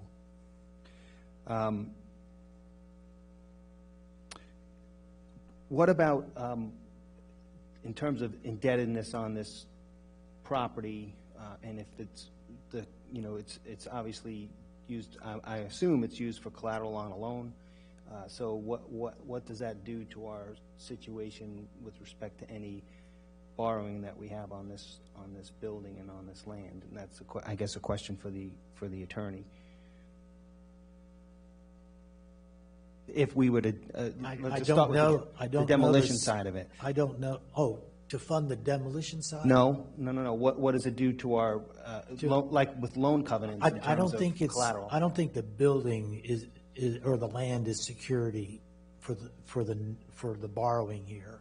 I think we just What about the agree to a building? covenant to budget the amounts necessary to repay the loans. But I'm going to defer to the financial services director. He may know more specifically about the content of that financing. But that is an open question. Yeah, that's correct. It is an open question, sir, but the people that have given us the loan, even if it was secured by the land, would realize the need to restructure that going forward. Well, yeah, I mean, if my house burnt down and I didn't rebuild it, I still have a mortgage that I owe the bank. Yep. So, yeah. It's a little different with government because Correct. we do That's have why I'm asking. locked-in revenues. Yes, sir. I want to clarify on option 3. If we looked at that option, I don't know how the rest of the commissioners feel, but I just want to state it on the record that I'm assuming that does not mean to try to request or force the sheriff to reoccupy the building, because I'm not interested in that conversation whatsoever. I believe that it would be impossible or it would be disastrous if you put the sheriff back into that building. Okay. There's a lot of water under the bridge, and it would be an unsatisfactory solution. There is one other thing I might point out, that should you select option 2, whatever you might get, you wouldn't have the demolition cost added to it. So it would, if you had a buyer at all, it would be a better option financially than option 1. So that, I guess, have you had any indications, or has anyone made any, I know we haven't advertised this building and we haven't discussed this publicly at all up until today, but has anyone contacted you or anyone in the administration about the possibility of the building, looking at the building to purchase it? Not in a formal matter. We've had a number of people say it would make a good this or a good that, and that it would be some commercial interest in it, but we have had nothing that approaches a formal offer. Okay. That's all the questions I had. Would you like my opinion on this presentation? Why don't we You wanna wait for on that at the end? Let's everybody get a chance. Okay, to yes, speak. I'd like to hear what. Mr. Mullins. Thank you. Yeah, I'm gonna speak as a builder and as my company does this kind of stuff. And this, looking at this just makes me sick to my stomach to see the money invested and wasted. I mean, again, I'll say this publicly, is secondary to the lives that were stuck over here. So anything I say is secondary to what I walked into this commission position addressing a year ago. But option number 1, it completely makes no sense to me, because you're tearing down what little assets and what money you put in there, and you're spending money to do it to diminish your value. So we're going to spend $250,000 to take our value down to $500,000. So that just doesn't make sense. Option 2, to sell like it is, would be the easiest, quickest get out of it and move on and just kind of wash your hands. But that's a $2 million, approximately a $2 million loss there. Then I go to option 3, and I look at it and I go, okay, we could spend $500,000 to bring back our $2 million of what value we have there to me, any day, all day long, I'll spend $500,000 to get $2 million. Now, I know we're not guaranteed this, but I would say this as and I probably can't do it legally, but as a builder and as a person that buys stuff like this, I'd buy this building in a minute. I'd buy this property. I'd do the work. I'd do option 3. I'd mitigate it. I'd turn around and market it, especially knowing this is the core of our community, what's coming here in the future. This property is going to be very valuable. The building is very valuable. But I would look at spending that money.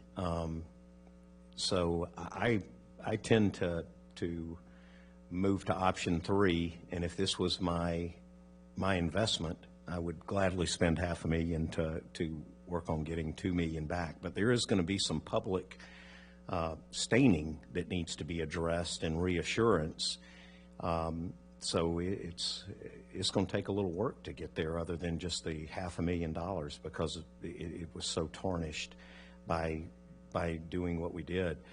I still go back to the way I was day one. I would love to hold some people accountable for this, because this is just blatant abuse of taxpayer money, and they were advised a certain way. They went this direction, and I can tell you this, if this is the corporation, the county's the corporation, we're the board that's running and representing the owners, I would fire everyone below me or redo a company with something this devastating and bad. And we've done a lot of that.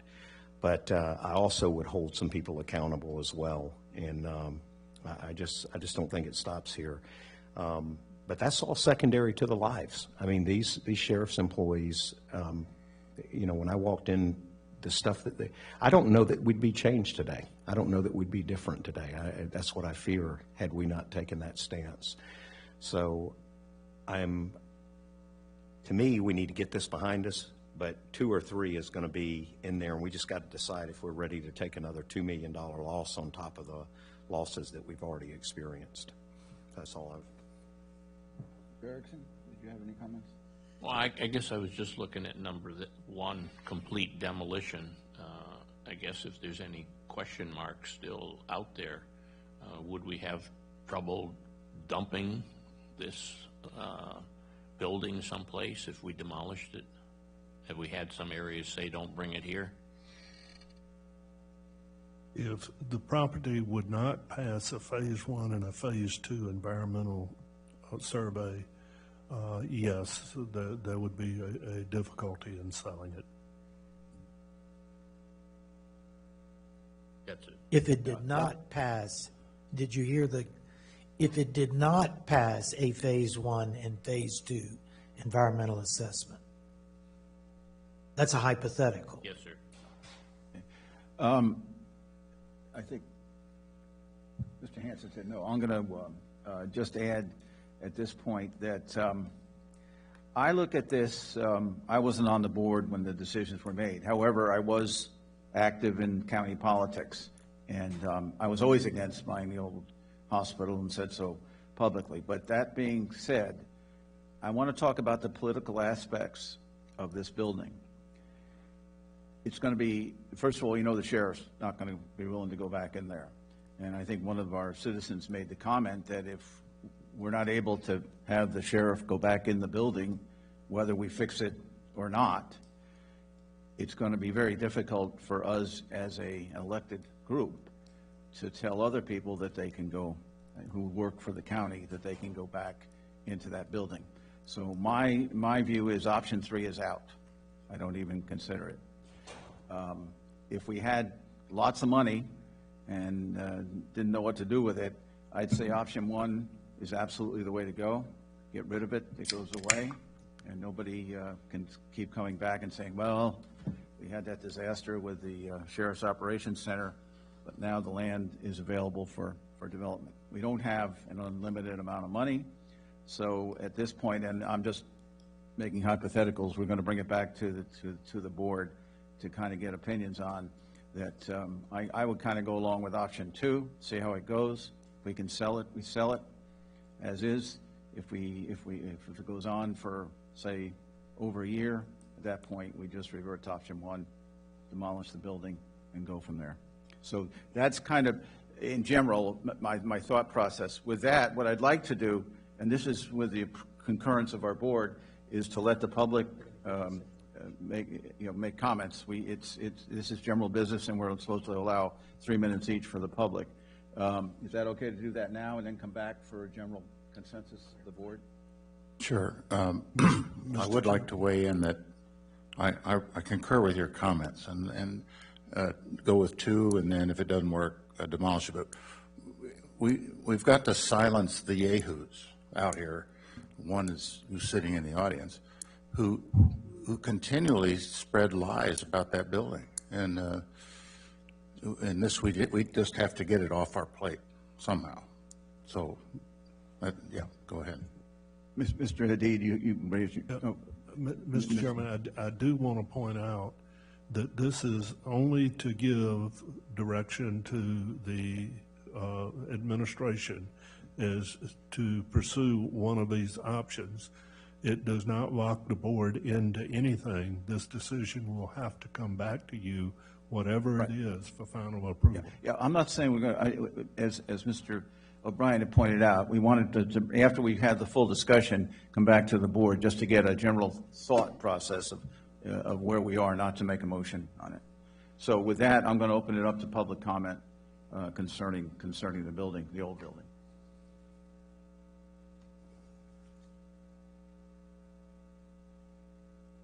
Mr. Chairman, Commissioner, Sheriff Rick Staley.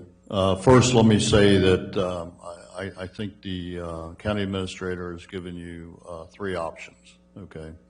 The first time I saw him was today, okay? So I had no involvement in these options. I don't own the building, as you know.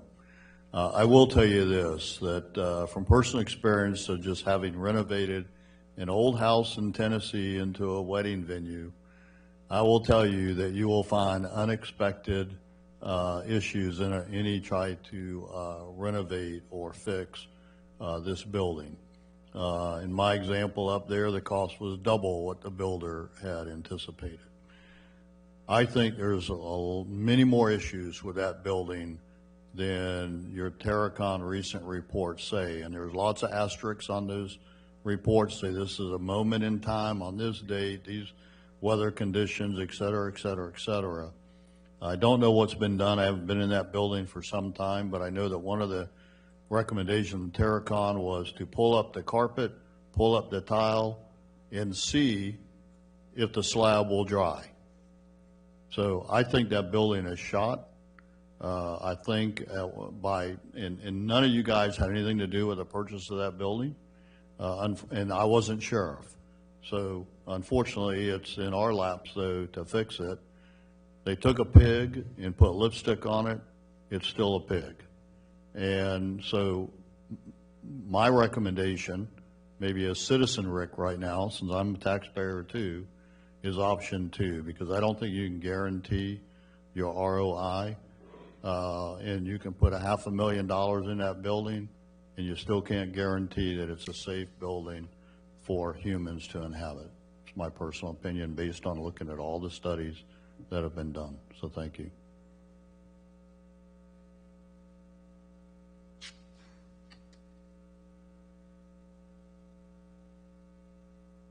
Paul Harrington, Flagler Beach.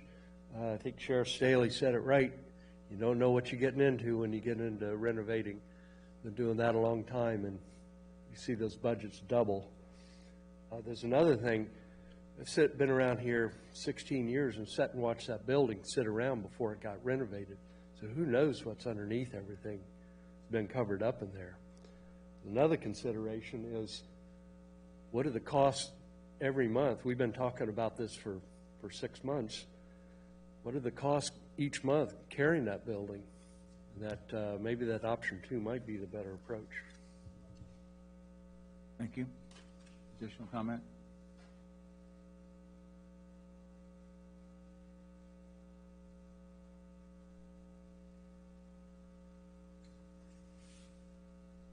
John Brady, Palm Coast. I have opined on that building, and one of my opinions is have we thought that maybe there is some toxic substance emanating from that ground that we have not discovered or test for?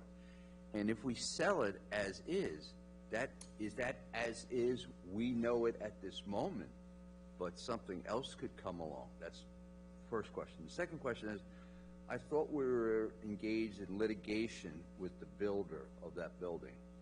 And how would any of these options, if we are, affect that litigation? Thank you.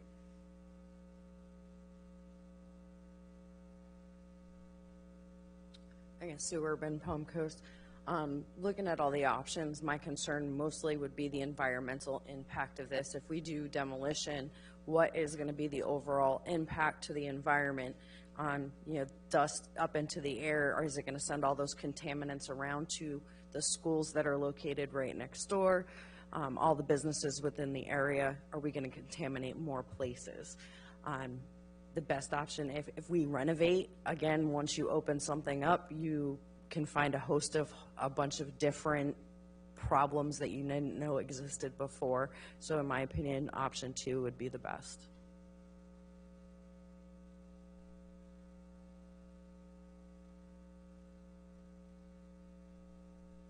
Good morning, Roberta Paletta, Halifax Plantation.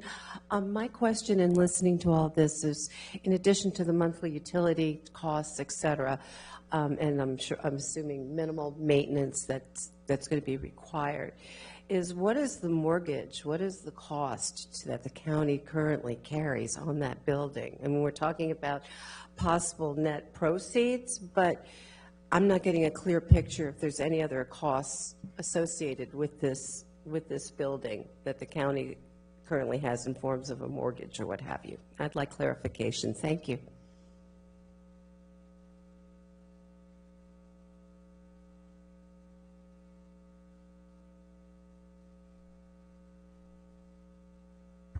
Dennis McDonald.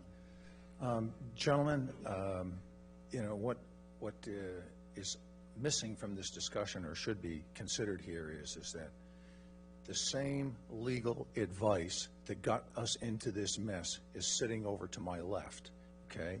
The problem we have here is that we never should have bought the original property, okay?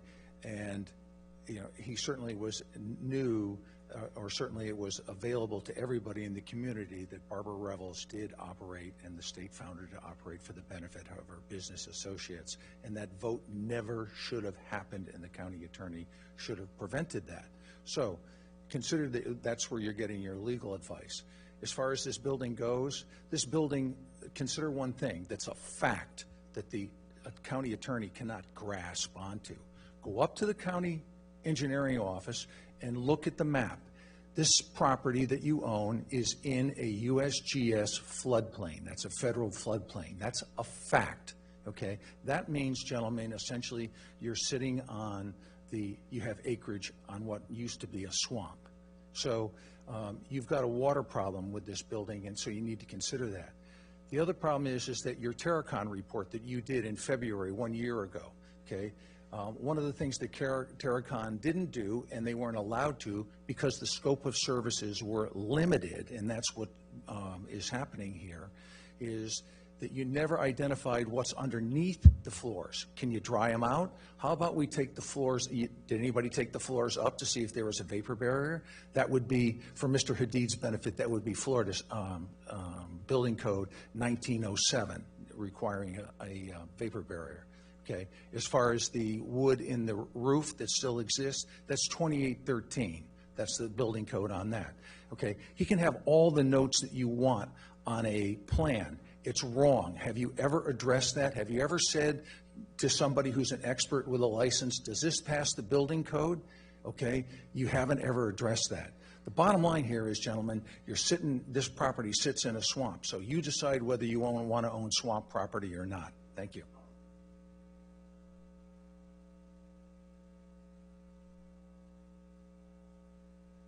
Keep identifying yourselves each time you come up.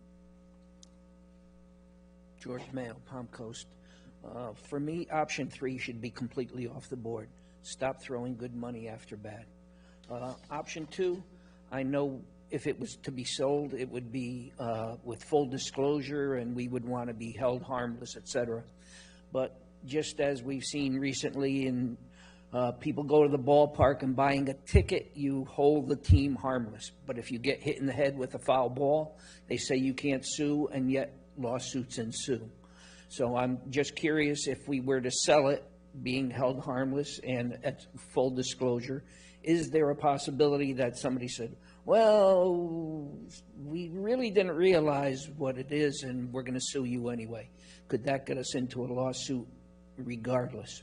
If that's the case, then just go to option one, scrap it, get rid of it, take the losses, take the money and run, as they say. But if option two will definitely not preclude any foreseeable lawsuits, then try that, and if not, then just demolish it and get it out of the way. Thank you. Additional comments? Back to the board and to our staff. Mr. Adid. Yes, I'd like to clarify a number of points that were made so that the board is aware. Okay, the gentleman raised the question about, well, if somebody purchased the property, what if there were toxic materials beneath the building? The way it would typically work in a transaction is that the purchaser would be permitted to conduct an environmental phase study as part of their due diligence to ascertain that. We already have a phase one report, and I can't remember, I think they might have done a limited phase two when the building was initially purchased, but it wouldn't prevent someone from renewing those tests to determine if they wanted to proceed with the acquisition. I think it was the same gentleman that said that he believed or read that there was litigation pending against the builder. I'm not from Flagler County. Maybe there is some suit, but I think I would be aware of it. I don't know of any suit in that nature. Also, there are a number of, well, let me make this preface before I address the other issues. I was not involved in the negotiations. I was not involved in the analysis of the different options. Once the board made a decision about what option they wanted to do, the negotiations were completed in my absence, and I received that document, the purchase and sale agreement, and I made numerous edits to it. I was very much concerned about the acquisition for a number of reasons. I'm not going to go into those. Again, I don't buy anything. That's acts that are committed outside of my authority.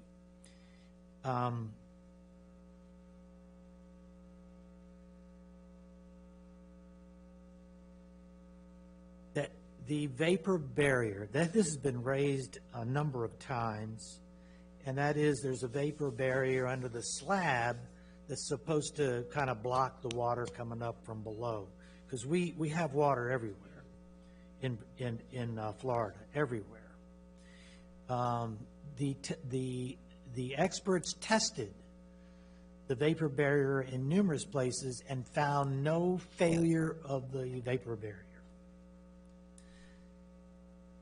Second, floodplain.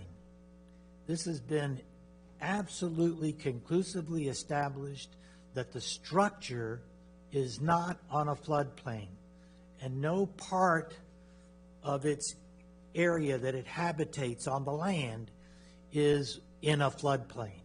It is true that to the north of where the building is, there is a floodplain, but not where the building is. And even so, it is at the proper elevation to not have required it to be built any higher. They had to get a water management district permit. So the water management district made that determination. The issue about nobody's checked anything out on the building code, and there was some sort of roof issue potentially. Well, the specific code provision that Mr. McDonald was trying to cite actually doesn't quite exist, but nevertheless, the substance of what he was presenting was examined by our building official, the official building official who interprets the code, and he determined that there was no violation. That building was built with permits and inspections, required as-builds by an engineer after the project to make sure that they conform with the specs that had been prescribed. So those were the measures that were taken as far as it was built. Now, the dry out really is an issue, and that's the slab. I want to tell you that all the testing that occurred in that building from December 2018 and prior, every single test through December 2018 showed that there was no moisture in the slab beyond baseline level, and no moisture in the carpeting or the floor covering. None. It is true that and that was early December. The last test of 2018 was in early December. It actually was the sheriff's expert that went in there. The next test was like in late January, and they did discover water that had not been observed before, and it stumped everybody. And if you remember the report and you remember the CDC determination, the grade on the north side of the building did not comply with the engineering specs. After construction, there was a modification on the north side, excuse me, I don't mean north, I mean east, I'm sorry, on the east side of the building, such that water flowed into the building and not away from the building, because some vegetation, some landscaping had been installed. That was not done by any of the Board of County Commissioner employees. It was, they speculated that changed the water flow. Most of the water damage was on the east side, so it was running the water into the slab. All the sheetrock going up, none of it was wet. It was all dry. So that is what they postulated.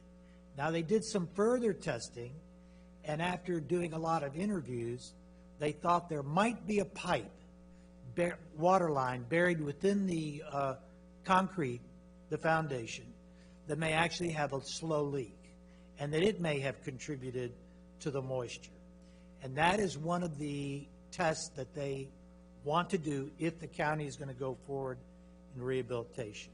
So that's the issue with the dry out. Scope, some comment was made about the scope is limited. The scope was per the CDC. They prescribed that scope. The vote, yes, the vote, something about the vote.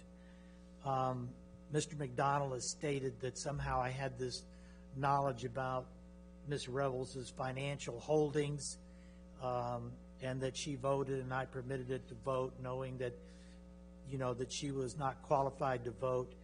He and the people who collaborate with him have raised that complaint against me at least 3 times. The Florida Bar, the Ethics Commission. In all instances, it was dismissed as false and made without any facts to support it. I don't know your financial holdings. I have to depend on a commissioner coming to me and saying, look, I got this issue, I own XYZ, and does this affect, or I operate this business, does this affect my vote? So that allegation has been dismissed conclusively by every agency that's examined it, including the Florida Bar twice. Thank you. Mr. Chairman? Yes. Just to finish answering another question that came up and answering a question originally brought up by Commissioner O'Brien. The loan that we have is not secured by the building. It is secured by the built-in half-cent sales tax that comes from the state. There is approximately a little less than a $5 million balance left on that loan. And if we carried it out to its termination, be probably another $2.2 million in interest that would be paid over the life of that if we left it in place as is.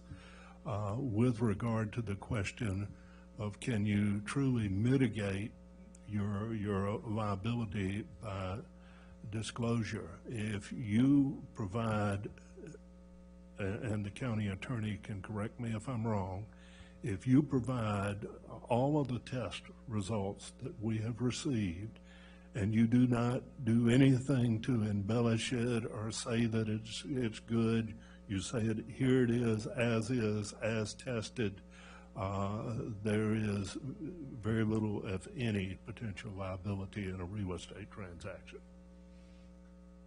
What the administrator said is correct.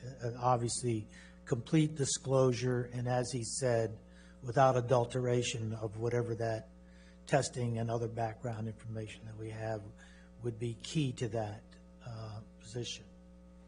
Okay, we're going to bring this back to the board for further discussion, not leading to a motion, but just to begin to get a sense of where we are sitting.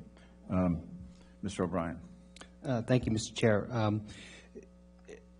Where I sit before I got here after reading everything and where I sit today after listening to everything is that I don't have any interest whatsoever in rehabbing the building. I think it's, as you said, concurring with a lot of the things that my fellow commissioners have already said, I think it's too risky.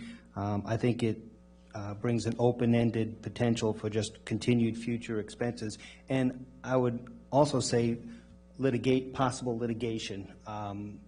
If I can only imagine, well, I could never imagine asking any of our employees or any of our constitutional employees to want to occupy that building or work in that building.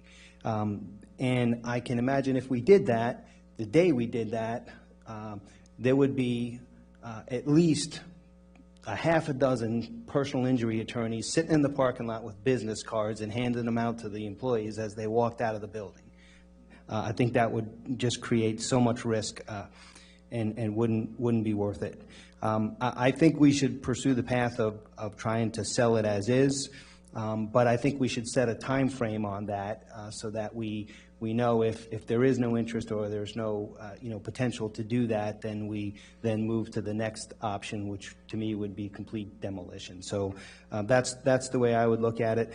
Two other things I would like to see in any final analysis, a good, some folks had mentioned it from the audience too, a good analysis of what our actual monthly carry costs are for that building.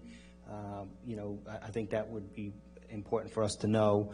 And I also think we should engage the city of Bunnell in terms of just being part of the conversation. The building is in their quote-unquote downtown area, if you will, and I think we should, make sure that they're up to speed and understanding of where we're headed and should weigh in. So, thank you, Mr. Chair. I'm going to start back with Mr. Erickson. No one Well, else. I'd go along with what I just heard, et cetera, that I too think it would be very difficult to get this place sold, and that ultimately total demolition would go ahead. Yeah, I think Don's comments were right on. I think 3 is off the table. It just won't happen. And I agree. I think we should try to sell it and specify some time, like 6 months or a year. And then if it doesn't sell, then let's demolish it. That would be my position. Me coming in on this at the later part, I'm still just sick to my stomach talking about this and speaking about it. And there's no way that these commissioners at the time did not know or should or didn't research this a little better. With all the stuff that was being said, all the things being said, the legal issues that one of them had, and one of the largest fines in election involvement or political involvement. I can't believe they walk around and, if they're here in the community, still just showing their head. This is ridiculous that we're losing this kind of money. I think tearing it down is probably one of the craziest things, because then we've lost more millions of dollars. We've got to stop the loss. I think I agree with, after hearing and speaking about it, I don't think the county's in the refer business, or we need to be in the business. We don't need to be buying buildings. We don't need to be doing in-house stuff like we did. That to me is signs of just something not right. The deal wasn't right, and it should have never been bought in the first place. I think number two, we get rid of it, let somebody that is willing to put the money in to fix it up, that does it for a living, does it. Again, if we go to one, I want to fully see us go after these people that approved this and built this. I don't want to see the county suffer this any longer. The loss has to stop at some point. Two, I still think we should go after them. I think we should look into that, because there is just so much that was not brought up. And when I walked into office, I saw and reeked of a cover-up with this thing. And when I walked over and punched a hole in a wall and found what I found after I was told all that was replaced, was very disturbing. And that is reality of what occurred. It took me and the sheriff going over there and doing that. No one else wanted to. And so this is just too much with it that needs to be looked at. But I think I agree. Number two is probably the route to go, because the county doesn't need to be, we're in quicksand with it, and we need to get the hell out of it quick. That's all. Okay, just to finish up what I had to say, I think I've already expressed my thoughts, but I want to express a couple more thoughts. The problem with this building, that's bigger than the condition of the building and what it's going to take to fix it, is the political situation in this county. And I've been involved with that for many, many years. I wasn't here when we voted. I talked to the commissioners who were voting and pleaded with them not to buy the building at that time. It went forward anyway after long, long meetings. I'm not going to go into what happened because of that. But I do think the political aspects of this decision are outweighing all the other aspects. So therefore, I've learned a lesson from this is don't buy old buildings, period. And I've made that as clear as I can make on this board. So just in case some good deal comes along and it's an existing building, remember we're in Florida, heavy weather situation, a lot of dampness. Old buildings are money pits. And remember, this was an old hospital on top of that was sitting there. So in this case, I think we have to almost look at the political aspects. Logic may say one thing, but the reality is no one's going back in that building from the county. That's my position. And I don't want to put any more money into it than we have to pay what we have to. It's a shame we have this large debt associated with it, but I'd rather be involved with money than just pure money and paying off bills than more legal ramifications for the building. So back to what I said originally, I think option two with a time limit on it, and then if that doesn't work out, we demolish the building. So that's where I stand. Now, we're not going to have a motion on it, but I guess I could say that I could poll the board to just see if we've all kind of come to that conclusion. Mr. Chairman, yeah. With regard to the time limit, I'm advised by procurement that if we had 30 days to go out, prepare the documents and go out, 30 days on the street, and then in less than 30 days to conclude a contract, which of course would have a due diligence period for any phase testing. So that would give 90 days max that before we could come back to you and say, we have a contract. So that would be the time limit you would suggest if we go? Yes, along these and of lines? course, you know, the provisions of the contract may take it beyond that, but we would have a contract to present to you if there's going to be one within 90 days. Okay, so as I say, we're not going to do a motion, but I just go back and poll the commissioners. Charlie? That sounds good to me, then no more than the 90 days, et cetera. I agree with that. I'm good with that. So I think we have a consensus. I agree. I think we have a consensus to pursue that. You'll come back to us with some kind of additional information so something we can vote on. Is that Yes, correct? sir. Okay. With that, there are no public hearings, so we're down to item 10, additional reports and comments. County Administrator report comments. Thank you, Mr. Chairman. Just to reference to the town hall that we had on Plantation Bay, very successful town hall as far as interaction with the community, and I'll have to say how impressed I was with the decorum over a very sensitive issue. They were really very constructive in their comments. Their questions were questions that were well thought out and considered, and we are moving forward with the management of the utility. FGUA and U.S. Water already have taken over the reins, and in connection with that, going to Tallahassee to address the debt issue, which is a major issue in turning over the facility to FGUA. One of the most successful trips I've made to Tallahassee, I was able to be placed in front of the 5 decision makers at DEP that would ultimately make decisions to help us deal with the debt issue.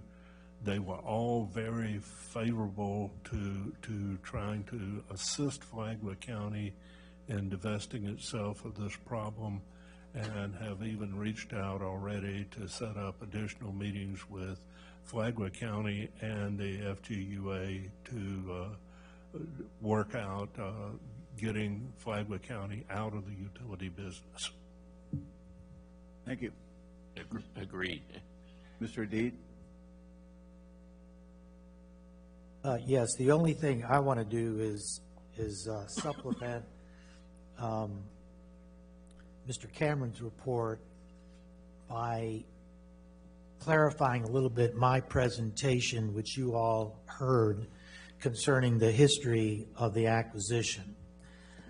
Unfortunately, I did not make it clear that I was referring to a specific period of time.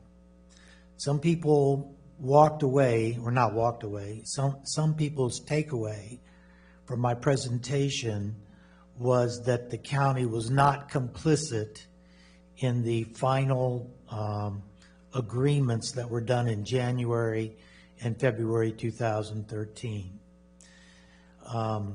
At that time, January, February 2013, it was presented to the board that the county wanted to pursue the acquisition, and that by partnering with Benel, it would be to the advantage of the community because Benel was eligible for low interest, long-term notes to purchase the utility, and that Benel had an already existing utility staff that could man the Plantation Bay facility. That is true, but what is not so clear from the public record, which is what I attempted to address, was how did it get to that point? And what I was really addressing was from the 2008 period to April 2011, thereabouts. And it was during that time from 2008, I'm just going to highlight this very briefly. I'm not going to readdress what I discussed in detail at the meeting. Actually, beginning in 2007, that was when I was retained, I was hired by the county, and I examined the development of regional impact. And it had very favorable provisions which Flagler County could invoke to acquire the utility. I did not emphasize this enough at the meeting. I don't know what people took away from my remarks, but those provisions helped the customers because they reduced the value of the assets for acquisition, and they were net. They were net of acquisition costs and condemnation fees. Those would have to be borne by the utility. So therefore, the ratepayers would be paying less than if those provisions were not in there. So it was a direct advantage to them. The Board of County Commissioners decided in 2 workshops in 2008 that it was not going to acquire the utility, but it wanted to work through FGUA, weighing all the options, understanding the DRI advantages. In 2009, the County Commission wrote or ordained a strategic plan, and it was very specific that they were going to essentially allow FGUA, Florida Government Utilities Association, a governmental entity, to acquire the utility using our DRI provisions. And that was the track we were going on. FGUA, after some discussions with the owner, ICI, finally did allow FGUA into the facility to evaluate it, and they wrote a comprehensive report.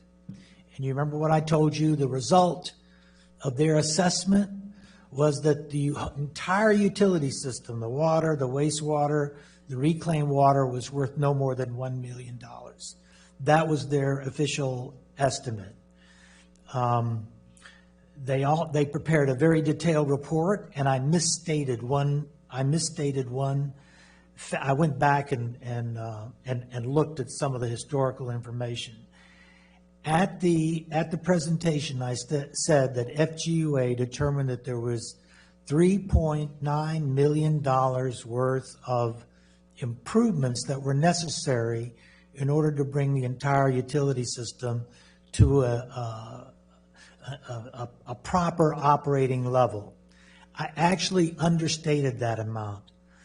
The true number, the total number, was 6.4. 3.9 of it was for the wastewater system, and that was the number that my mind recalled. And I forgot that there was the component for the water treatment. So they identified $6.4 million worth of repairs and upgrades that were necessary.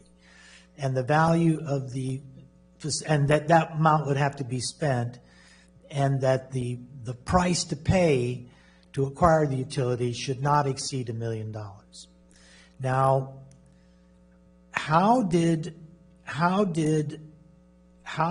was the transition from that determination, which was roughly in December 2011, to January 13? How did it change in that 1 year?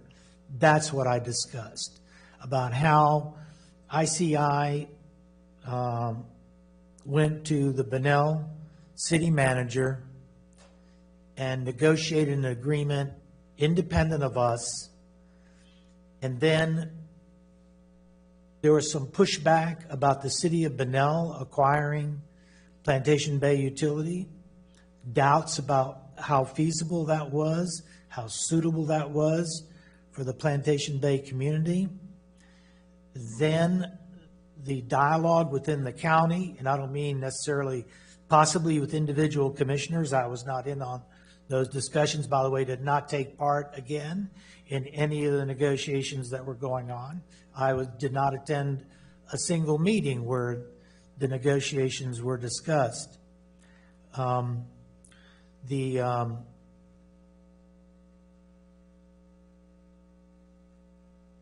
county began to say, well, we're going to need to partner with Bunnell because this is a complex transaction. There's some very complicated public improvements that were involved, a lot of new, a new wastewater plant, an upgrade of the water treatment plant, et cetera, et cetera. And it was an aging facility suffering from deferred maintenance, and that Bunnell would need a lot of help, so the county would come in and partner. Then, as it got closer to that January 13 reveal, because that was when the contract, a draft contract for the board's consideration was presented. Now that narrative changed. The narrative then was that the county wanted to do this and brought Bunnell into a partnership. So this thing evolved over a period of time. And I want to make sure that everybody understands that what I was discussing predated June 2012, 6 months ahead of that January 2013 presentation. So I wanted to say that for the record. If any of you have any questions about it, you can ask me now or later. Thank you. Thank you. Anything else, Mr. Adie? No, sir. Okay, it's time for our second community outreach. 30-minute period has been allocated for public comment for items not on the agenda.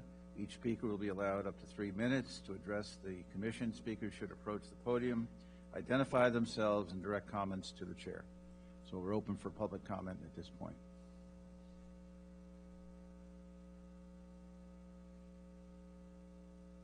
Good morning again, George Mayo, Palm Coast.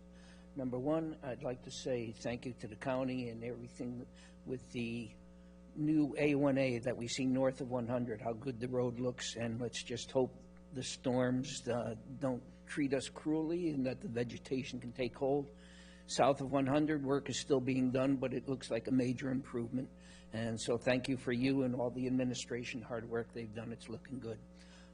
I forgot to bring the article with me, but there's a bill before our legislature up in Tallahassee preempting all cities and counties from ruling on short-term rentals. They know better what to do than we do. And so I'm wondering if that passes. I forget that, like I say, I'm sorry I didn't bring it with the bill number that's up there. Will that undo, preclude, or invalidate any of the hard work that Mr. Hadid and our county commissioners have done? Will we be null and void and starting from the beginning all over again? Thank you.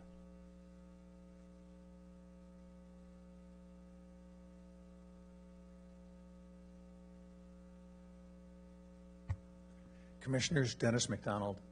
Let me just correct a misstatement by Mr. Hadid that he made just a little while ago. Okay, and he made a statement that none of you commissioners were here when the voting was going on to buy the sheriff's department. Wrong. Charlie was here, and Charlie voted no to buy that building.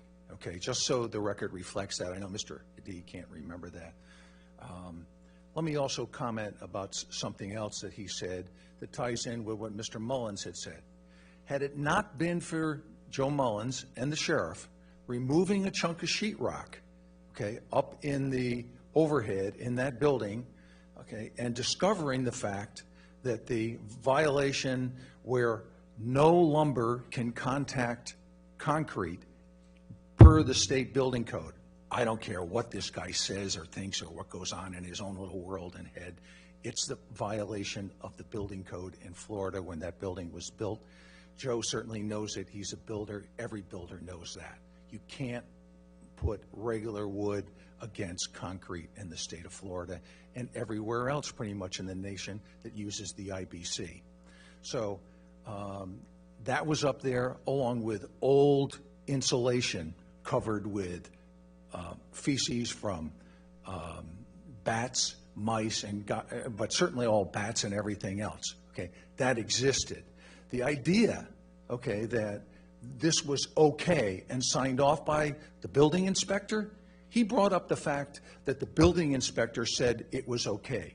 Let me just say this. Mark Boyce is a really good guy. He is a first-class employee of this county from all the dealings that I've had with him, and they haven't been easy dealings at all. And I'm not talking about on the job. I'm talking about on this building, what went through, has gone past here. He's a good guy, okay? And to say that he would have approved that if he was involved in the inspections is not true. I know Mark Boyce better than that. He's a stand-up guy. He's a guy with some honor. Okay, and I can tell you that he was not, in my discussions with him, he was not available to or allowed to inspect that portion of the building. It was restricted in his scope of inspection. That's the thing that went on, and that's why I was asking you not to have the county engineer involved in the process of the new building, because the scope of process was limited, and that's how we all got into trouble. I mean, of course, we got into trouble when this building was bought. You understand, of course, that Mr. D did say, in fact, that I am correct, okay, and I'm correct on the other things too. It does have USGS floodplain on the property. Thank you. Any further comment? Again, Sue Urban from Palm Coast. I would like to formally request that the commission meet with our group of advocates and do a presentation possibly to this committee so that we can come to some kind of immediate mental health care plan that is not going to take years. We know this process takes a very, very long time, and government has the bureaucracy of things have to move a certain way, and it's a little bit slower. However, boots on the ground, we're able to get things done a little bit faster, and we don't have as much red tape. So we would really like to come together as a community and work with you guys and see if we can get a few things put into place that would be meet an immediate need, especially with our homeless, our drug addiction, and our mental health. There are people that are out there that are struggling and they need our help right now. We understand that that process takes time, but we need to deal with the right now part of it and deal with the resources that we do have available in the community and start working together with that. Thank you. Joe, is that not something that your group is looking at? Yeah, it is. One of the big programs that at the task force that they announced is Flagler Hospital is bringing in their Care Connect program, which Care Connect is a phenomenal one, and I'm sure they'll present it at some time, but they've offered it. And Jerry, you all right if I just lightly say something about that program? Certainly, Commissioner. It's what it is. What I'm really impressed with it most of all is we don't have organization in our services in this community. There's private people doing stuff, there's churches doing stuff, there's hospitals, nothing is united together. This Care Connect will bring it all together and labels it. And so when someone encounters something, they can go to the Care Connect program and it'll bring it to it. So it's definitely a start, and is something important that we let the private providers kind of push and escalate through, but it'll log them in so we know who's doing transportation, so we know whose food banks feeding what medical issue a homeless person has, if they're chronic over ODing or if they have abuse of certain drugs. This program helps the doctors and the hospitals and the facilities understand that that's a continuing pattern. Okay, no, you've had your shot at this. Kim Carney, Flagler Beach. I support 100% this group that's been meeting. It is a round table. They invite everyone to come to this table. I've been to both the meetings, and I've met separately as well. The opioid task force is not addressing homelessness. The affordable housing folks are not addressing. It is going to take all of us coming together to get this done.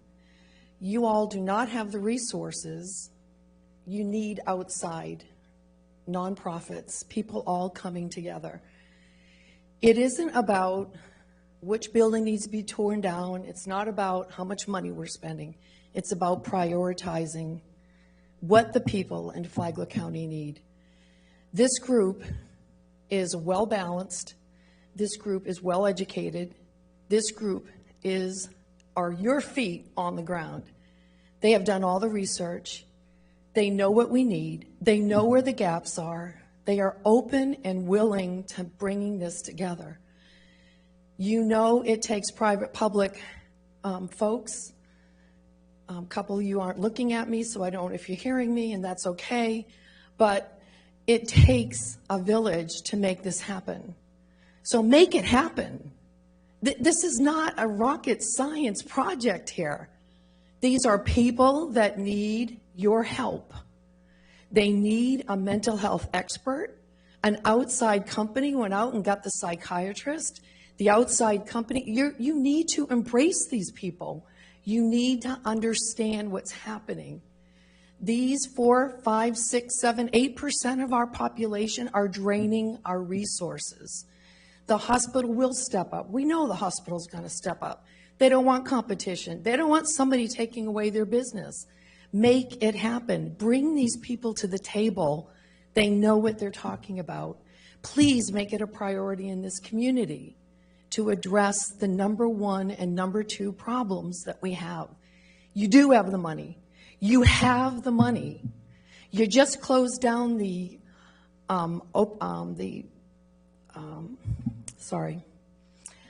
Economic Opportunity Department.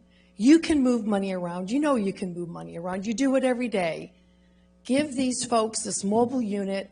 Jump in and support their efforts to make this community fit every single person. Amen.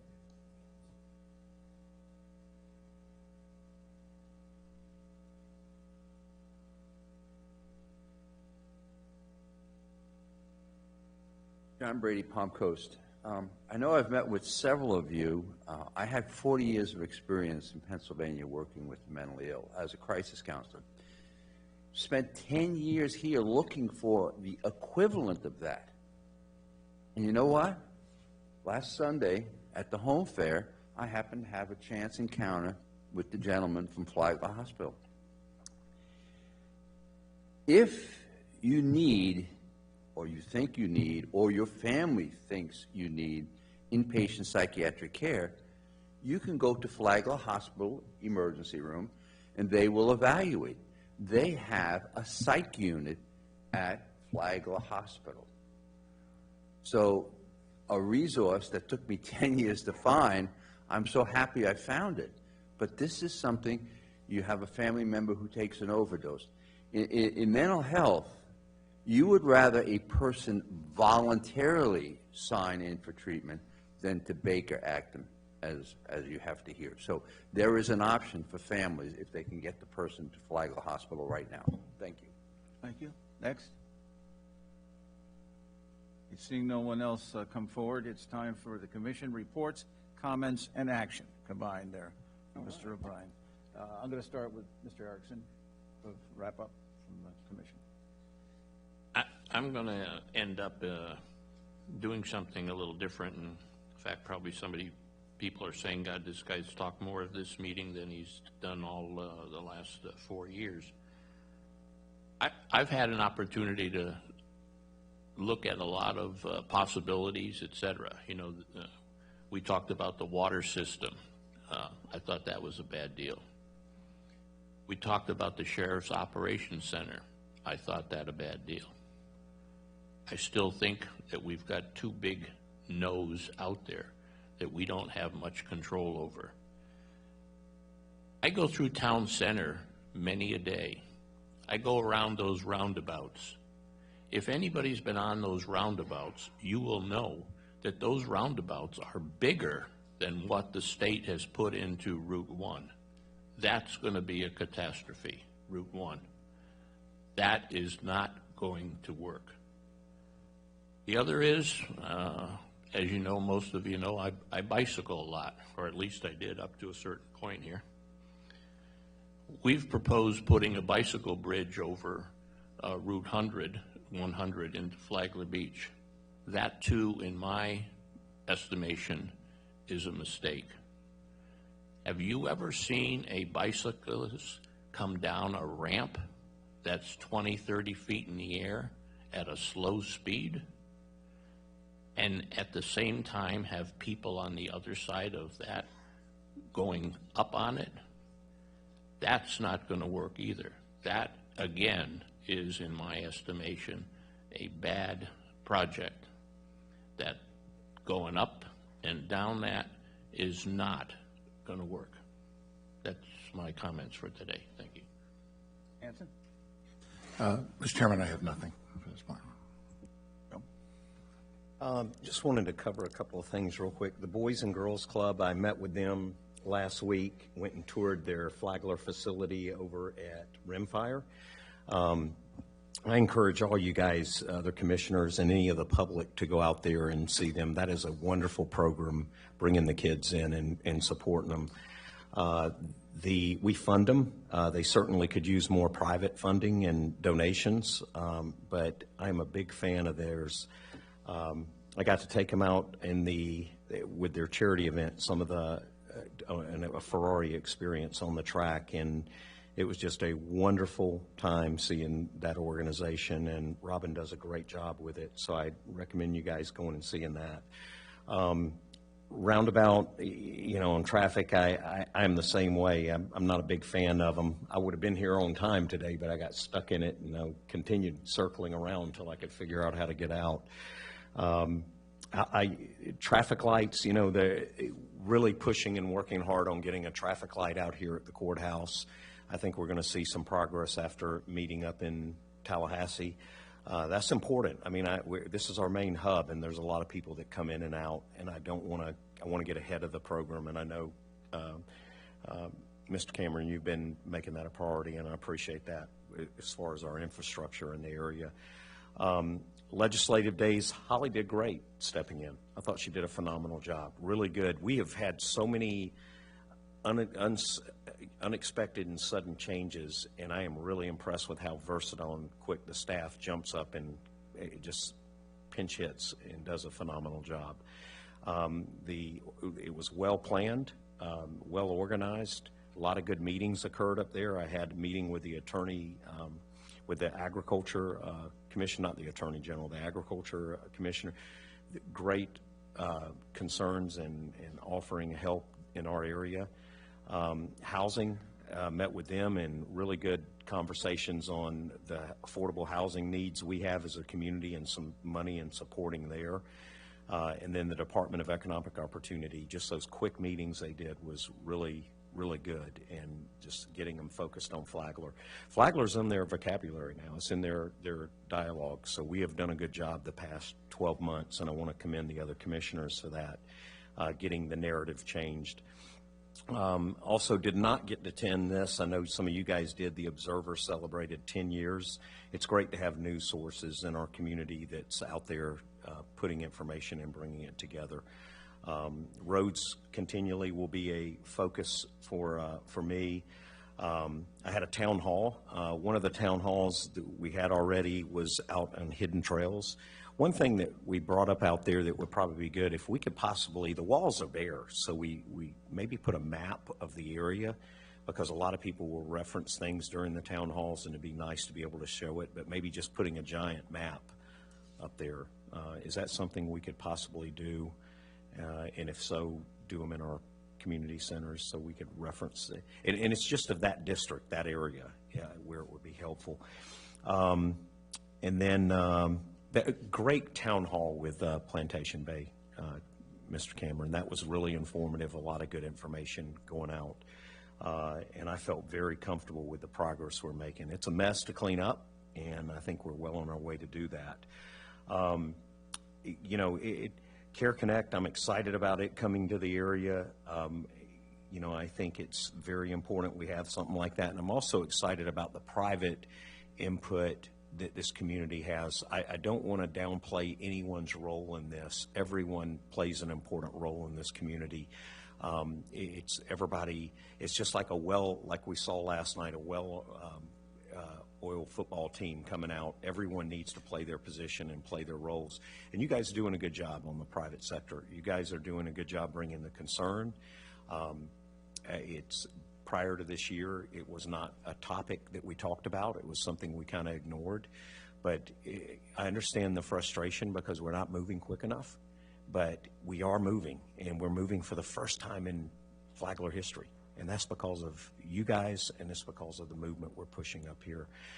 The Public Safety Coordinating Council will make that a priority. I want to see results in 2020, not just talk results, and I think we've looked at it enough. And I think there is time where we can all sit down and kind of catch up with each other, and it's going to be good to do some meetings like that, maybe quarterly, so we'll discuss that. On February 11th, I have a town hall at the library. These are some of the issues we'd love to talk there, is some of the community concerns and some of the challenges. On the 12th, we've got our Public Safety Coordinating Council. We'll be talking about what we're going to do in 2020. And on 2/14, I don't have a town hall, but I wish all the beautiful couples in Flagler County a happy Valentine's Day, since I won't speak to you again. We got some beautiful ones, and I know they'll be doing weddings our marriages on the courthouse steps, and that's such a special thing that we're doing out here. You know, again, it's a lot of this stuff we talk about. It's easy to talk up here and talk about solutions, but it all raises in with taxes and keeping taxes down. And it's something we've got to be aware of, so it's a balance, and I know it's a challenge, but I want to thank the staff for doing that. And you know, I'm going to bring up this is it's starting to wear at me seeing this. We get so many emails and requests. The Plantation Bay has been a perfect example of it, of just bizarre accusations, statements, and comments that pull so much staff time and so much administrative time. And I think it's time we start looking at that. There's got to be something we can do to combat it. Just hours and hours of tying up staff with some of these accusations down there, or some of these bizarre things. We're willing to fix it. We're trying to fix it. Give us the time to be able to fix it. And that's just not with that. There's some of the other things. I just read from a resident down there. I've probably had over a dozen emails that I've read and seen, and they're just all over the place. You know, and me speaking as a resident of Flagler County, that concerns me that we have to spend so much time and money responding to the same thing over and over again. So, just want to, again, just reiterate how great that was. And then make one other announcement. Tomorrow, February 4th, at the Coco's Restaurant, we'll be watching the State of the Union. I'll be there as well. It starts at 7:30. But to hear about the things that are going on in this country are so important. Things nationally affect us locally. We in the past have not gone after these federal Joe, just for information, that's a private meeting with one party involved. We don't announce those meetings here. Okay. All right. But going after that federal money is something important, and we need to on a local level. But that's all I got. Mr. O'Brien. Just a couple things real quick. Had a chance to attend the Ag Museum's dedication of their flagpole over the weekend. They dedicated that in the name of former Ag Commissioner Doyle Connor. He was Ag Commissioner for 30 years in Florida. I thought that was kind of interesting. Got to meet his son. It was a good event. I know, Mr. Chairman, you and I attended the Fort Chaplain ceremony yesterday at the VFW, and you read our proclamation there. Also, wanted to commend staff, Mr. Cameron and Mr. Hadid in particular, for your attendance and continued communication with the City of Flagler Beach regarding our beach renourishment projects and the progress and the Army Corps project, and keeping in contact with the City Commission in Flagler Beach and their administration team, and I encourage you to continue to do that. I know you will, but I think that's very important and useful. And last thing, the Chamber of Commerce had their installation banquet over the weekend, last Friday, and I just think it's a new day with respect to the leadership at the Chamber of Commerce, and I look forward to them being a good center of influence in our business community going forward. So that's all I had, sir. Right, thanks, Mr. Bryce. Mr. Chair, before you close it, I need to state something quickly for the record, before you ask for the adjournment motion. I was going to make a couple of comments, and then we'll... Okay. The Army Corps project, beach restoration for the 6 miles that are left to be done, major project for the county and the cities, and I just want to reiterate the importance of it and the fact that we need our entire citizenry and various governments around the county to support that, and we'll be doing additional briefings on that to make sure we get the easements so far, and so mostly that's going to support increased beach in the city of Flagler Beach along the coast there.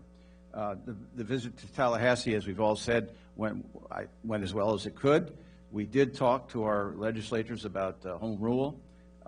We were able to meet most of the cabinet at meetings, and I think that's all been reported already, but I wanted to reiterate that we're up there.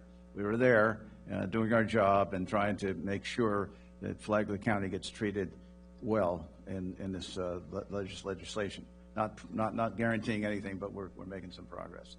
And then we did do the 4 chaplains. So with that, back to Mr. Adid. Just very quickly, a note that there were a number of further allegations made on the Sheriff Operations Center, trying to describe the situation there. They were not correct. The only way to follow up on Mr. Mullins' comment about what do we do when people make these claims that are not accurate, we have to rebut them. They have to be based on the record. So what I'm going to do is prepare the black and white report refuting every one of the points made in the last round of public comments relative to the condition of the building, and with citations to the authority to conclusively establish it. And at the next board meeting, I will formally move to have it entered into the record. Thank you. Thank you. Mr. Chair, it's just another example of frivolous accusations. Another example. Thank you. David, I had just one short comment. Go ahead. Oh, okay. Last Friday, the Palm Coast Observer celebrated its 10th anniversary in business, and I think they do a super job, and congratulations to them. One more government associated meeting for the Army Corps project. We will be meeting with all the merchants in Flagler Beach to continue to inform them about what's going on with the Army project and to continue to get their support. So that'll be on February 11th at Oceanside upstairs, 3 p.m. Okay, with that, Mr. Chairman, I move we adjourn. Second. We're adjourned.